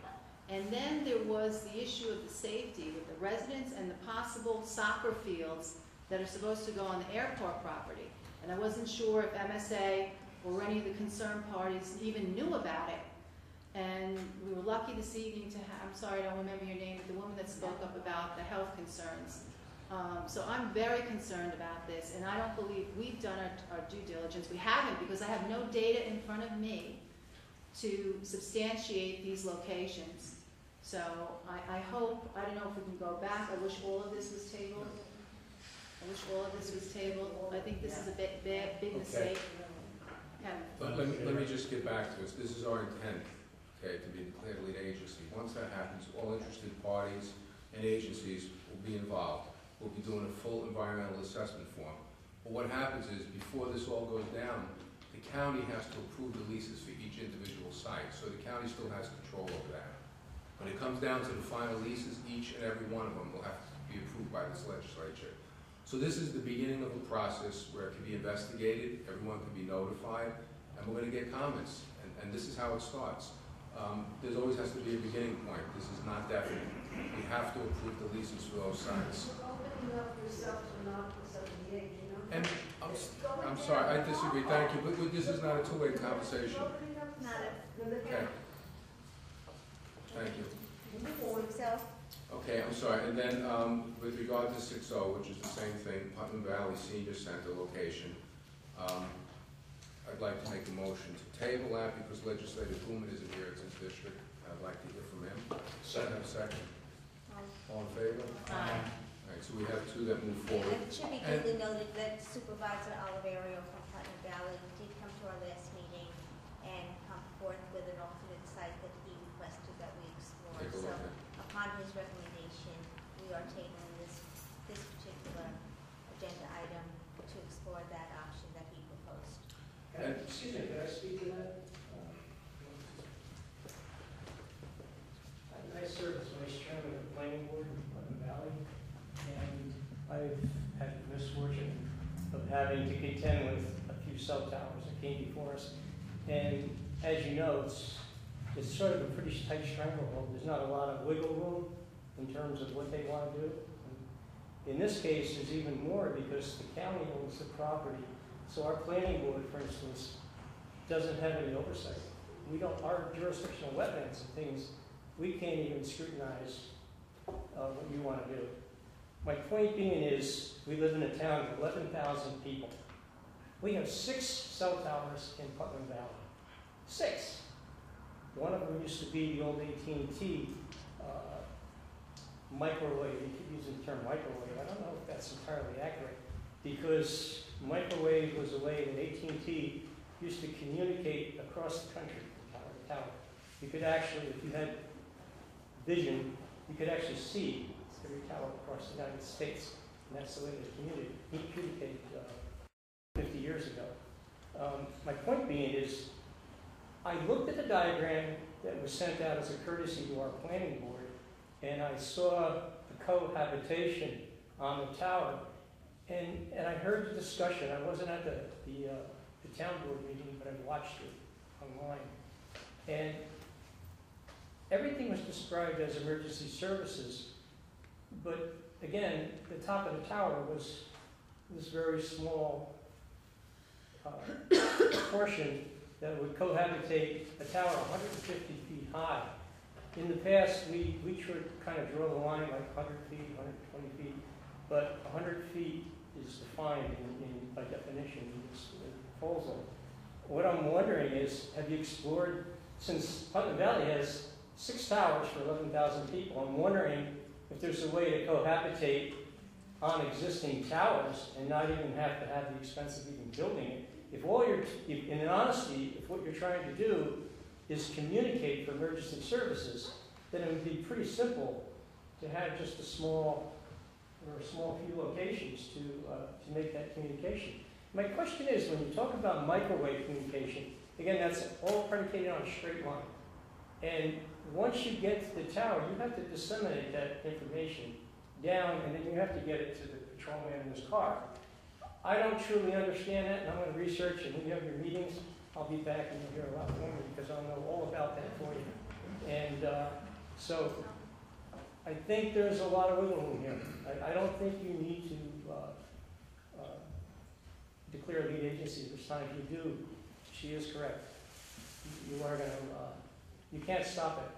Secret in all the environmental battles that I've been in my 50 years of being involved with this stuff, once it starts, it's not for the opposition. It's usually for the developer. And that's the way the law is written, and you'll be beyond the point of no return, and that'll be it. There'll probably be Article 78, I'm sure, because once you commit. But again, there's a lot of alternatives, and I think we should leave this open, table the whole idea of even declaring lead agency, and wait till you get some more input. Because what I heard, the representatives that showed up at the Putnam Valley Town Board meeting, I don't know if all of it was accurate. Because again, I'll restate that we have 11,000 people, we have 6 towers, and my cell phone doesn't work in my living room. So I'm wondering if that officer, I'm referring to, I'm not trying to be funny, but respectfully, if he's responding to something outside my house, how does that get back to that microwave communication from tower to tower you're describing? There are going to be all sorts of technologies involved that I don't think any of you know anything about. And I think moving forward, we should learn a lot more before we even commit to this. Okay, it's important. Thank you. Motion to rescind 6N and 6P. You won't recognize that. I recognize. No, I'm sorry, but Mr. Sutton spoke at the committee. This is for the public to see, not the I department recognize head. him. That is at my discretion. I know, but you're making a mistake. No, you I'm should not. really take a look at them. I'm not. Go ahead, Tony. What? Okay. I'm Tony Sutton. I'm the Commissioner of Emergency Services. And I just want to give you a little background. We tried to do the right thing by using scales of economy here by selecting county-owned sites and putting up 4 towers to link. In terms of the question about the microwave links, it's actually line of sight. And you need to have 1 tower be able to see the next tower, to be able to see the next tower. And it's kind of a daisy chain. The microwave part, if you can just imagine it, is when my communication operators, when my dispatchers press the button to call the officers in the field, the signal will go out from our location and hit the towers. That, in turn, travels down to the radio equipment that's at the bottom of the tower. It gets processed, it comes back up with cables, and goes off an antenna at the top of the tower. That's how the system works. That's in an effort to avoid a couple of things. Number one, somebody with a backhoe who digs through some buried fiber lines that can take the whole system down, or somebody in a car who takes a pole out where there may be fiber strung on a pole. So, if I had my druthers, we would build a communication system that was ours, that was independently ours, that was where we needed to put it, but there would be two problems. We've spent the last several years reaching out to different locations, driving around the county to select sites. Most of it's private property. Most of it would be extremely expensive to acquire. And we would have no modest income. And I am not privy to all of the negotiations going on because I don't know if there's any carriers that have actually signed on and said they want to be there. Although I do understand there's no cell coverage at the senior center in Putnam Valley. So if we built a radio system like that, I can tell you that it would probably cost $30 million. And that's not me guessing. In my previous position with Westchester County, we built a radio system that cost that much money. We developed a number of sites around the county. We were on some leased property, we were on county property, and it was extremely expensive, and we continued to pay rent for a lot of those locations. I am not a medical expert concerning the impacts of the radiation or radio frequency effects on a human being. I can't really comment on it. The only thing I can say is, when I go online and look for information, there's an overwhelming abundance both for and against. The bottom line that I read is, if you're really concerned about the health impacts, you really shouldn't hold a cell phone to your ear. Now everything we do is a balance here. The one thing I can tell you, and Legislator Wright and I had a very active discussion at the last subcommittee meeting, where the system in Putnam County has not been addressed in a very long time. And I realize that I'm on camera and I don't want to give away any trade secrets, but we have some work to do. And I am not trying to be the agent of drama here, but we have to begin somewhere, and I think it's important that we begin by looking at different sites. The criteria, again, for the selection of sites was we know where the dead spots are, and we also know that we have to first build that microwave point-to-point backbone of the system before we start considering radio equipment and things like that. I don't know how the secret process works. I've been exposed to it many times and read about it, but I'm confident that the final discussions will end up back here at the table, and you'll have the fortunate or unfortunate responsibility of doing the right thing. I didn't come up here to promote it. I didn't come up here to argue one way or the other. I just wanted to kind of fill in the blanks of where we are, how we got here, and what it's going to take to put the system together. It's a very complicated thing. Anybody who drives through Putnam County knows how tough it is to get from one side of the county to the other, and it's it's equally as tough to get radio signals from one side of the county to the other. Our objective, the objective of any radio system, is to have coverage over 95% of the geographical area of the county, 95% of the time, for a mobile radio. Not for the portable radio that the officer wears. But I really do believe that when we build the system out, and this was my experience in Westchester, that our final results exceeded our expectations. And I fully expect this to be a very long process and something that's going to require a lot of discussion and a lot of input from experts and a lot of legal advice. But I really, again, don't want you to lose sight of the fact that we have a problem and we need to fix the emergency communications. Thank you. Thank you. Thank you. The bottom line is we've identified an issue, and the reason this came before us now is that grant money is available. The government also realizes the communications are a serious issue. As far as the rental, believe me when I tell you, at least in my opinion, myself, I'm not looking for a rental opportunity here to make money. This is a perfect example of a private, county partnership where you sit there and you try to make it the most cost-effective situation. If you're going to build a tower and you can rent out space, it offsets some of the costs. If you just do the tower for the county alone, you can spend millions. So again, grant money's out there, and it's I believe it's good for another year or two. We want to grab that opportunity to help us to get this up to where it should be. And that's our intention here. Excuse me, sir, respectfully. Okay. Wouldn't it be prudent to develop a map of Putnam County and identify where all the existing towers are now? I gave you my example of Putnam Valley having 6 towers. This will be the 7th, 11,000 people, no cell service in a bunch of places.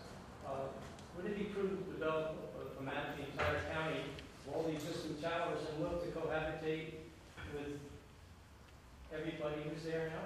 I don't know the name, but Verizon and some, there's AT&T, and just have that. Potentially, it might all be there already. And if it's just a matter of placing a way to transmit from one to another, it may not cost $30 million. I would think that they've had that idea, but that's a good point. We We should definitely explore it. We will explore all of that. Like I said, out of the 4, we've picked 2 sites here to at least investigate further. But again, the legislature will vote on the leases in the end. Yeah, this has been, if I could just interject, this has been a conversation I've had for the last 4 years here. We've had the discussion, first responders can't communicate. And at one time, I believe it was 2 years ago at least, Tom Lannon did show up in front of us, and he has a complete map of all the cell towers. And they were investigated. The technology wasn't even there then. 2 years ago. The technology we have now wasn't even developed then. Well, we'll go back to our notes, but we have identified all the cell towers. Right. It's not like it's a surprise to us. Yeah. And being on the zoning board, I was on the zoning board for 8 years prior to coming here. So I know, all the obstacles that we have to go through on the cell tower issue. We're trying to do the right thing. We're just trying to investigate everything at this point. But technically, it may be flawed, it's okay. Okay. Thank you. I'd like to move to 6Q, approval of the sale of property pursuant to Chapter 31 of Putnam County Code. This is tax map number 33.51-2, -39 and 40. Any discussion? All in favor? 1 no. 8R, approval of highways and facilities use of capital reserve for county facility renovations. Discussion? All in favor? Aye. Okay, moving on to Health, Social, Educational, Environmental Committee. I would like to recognize Chairwoman Scutumala. Thank you very much, Chairman Masserino. I'd like to have the approval for budgetary amendment 6S, 16A039, Office for Senior Resources to modify the 2016 budget. Any discussion? All in favor?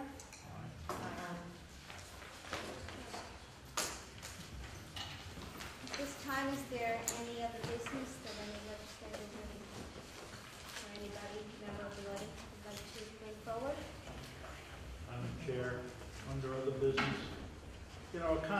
made tonight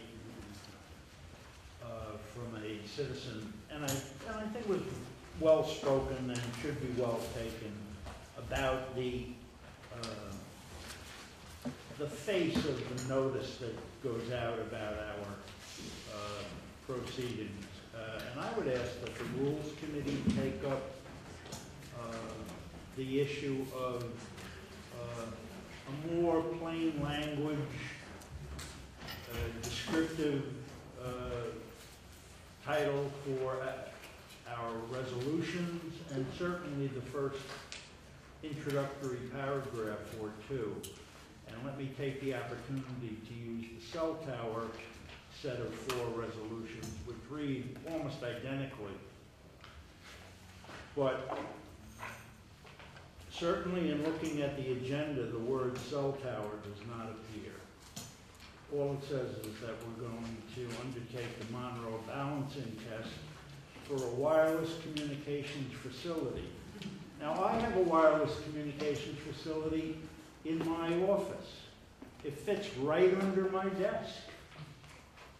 And maybe it's not good for me, I don't know. But at least I'm not aesthetically challenged or threatened by it. So I don't know that the agenda gives any kind of clear, common sense public notice of what's afoot. But then let's assume a diligent member of the public goes past the face of the agenda and actually looks at the item. Well, again, that title is recited as the preamble to the resolution itself, but nowhere in the proposed resolution is the more common sense or citizen-phobic terminology cell tower used. If you read it carefully, you may learn that a portion of this property, this 3,600 square feet, will be used for the installation of a wireless communication support structure. I also have one of those underneath my desk. It's the bracket on which my wireless communication box sits. Now, I'm obviously engaging in a little hyperbole, but I think these are items that rules could carry forward, not for this specific, but just for every resolution, because I was very grounded by the gentleman's comments about our need to do better outreach, and we can start with our agendas and our proposed resolution language. But I just think that, you know, these things are, you know, soliciting the kind of input that former Chairman Albano, and I will say, he always saw it. He at a physical services committee meeting, he never dissuaded comment or input. Everybody had a chance to be recognized. But I think we owe it to folks to give fair notice. Perhaps the press should be calling upon us or the clerk to say, what is that thing? What is that Monroe balancing test for wireless communication facilities? I don't know if it's our job to call up the press and say, look, you need to do a story about this because my ox is getting gored and you know, I want opposition to it. But I guess my bottom line point is I think everybody could try a little harder. And I would just like to see rules come up with a little more. You know, many years ago, the New York State Legislature had to pass what was called the plain language law, because commercial instruments and the instruments of daily living that all of us do hundreds of times a day, whether it's by clicking an app on a cell phone or making a purchase. All of those things, I would say 30 years ago, were for the most part written in such legalese that you needed a Philadelphia lawyer, or if you couldn't afford one from Mayapack, to go out and explain to you what it was you were clicking on or saying yes to or signing.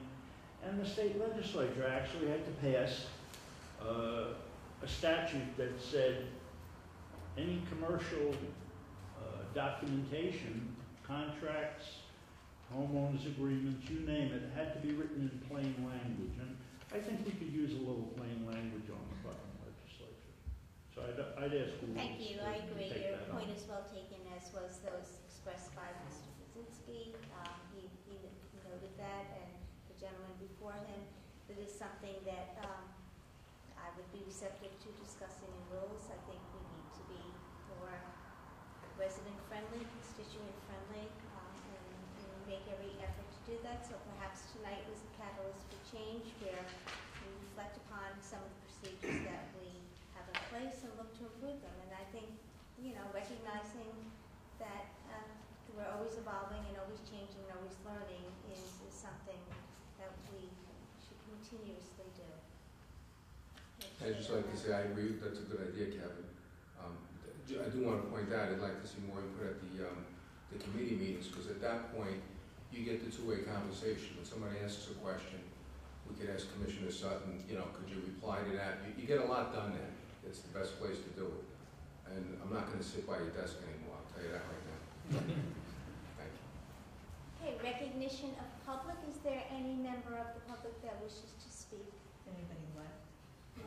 Jerry's still awake? here. How can you find out about these committee meetings? And will they do one on the cell phone? On the Go on the website, you could call our office. They're posted. Check putnamcounty.gov. Our calendar is out now for this month. Okay, recognition of the legislators. Any legislator wishing to speak? Be quiet. It's Okay. late, it's 10:30. Yes, it is. It's very late. Thank you for your patience. Thank you for your participation. I'd like to now take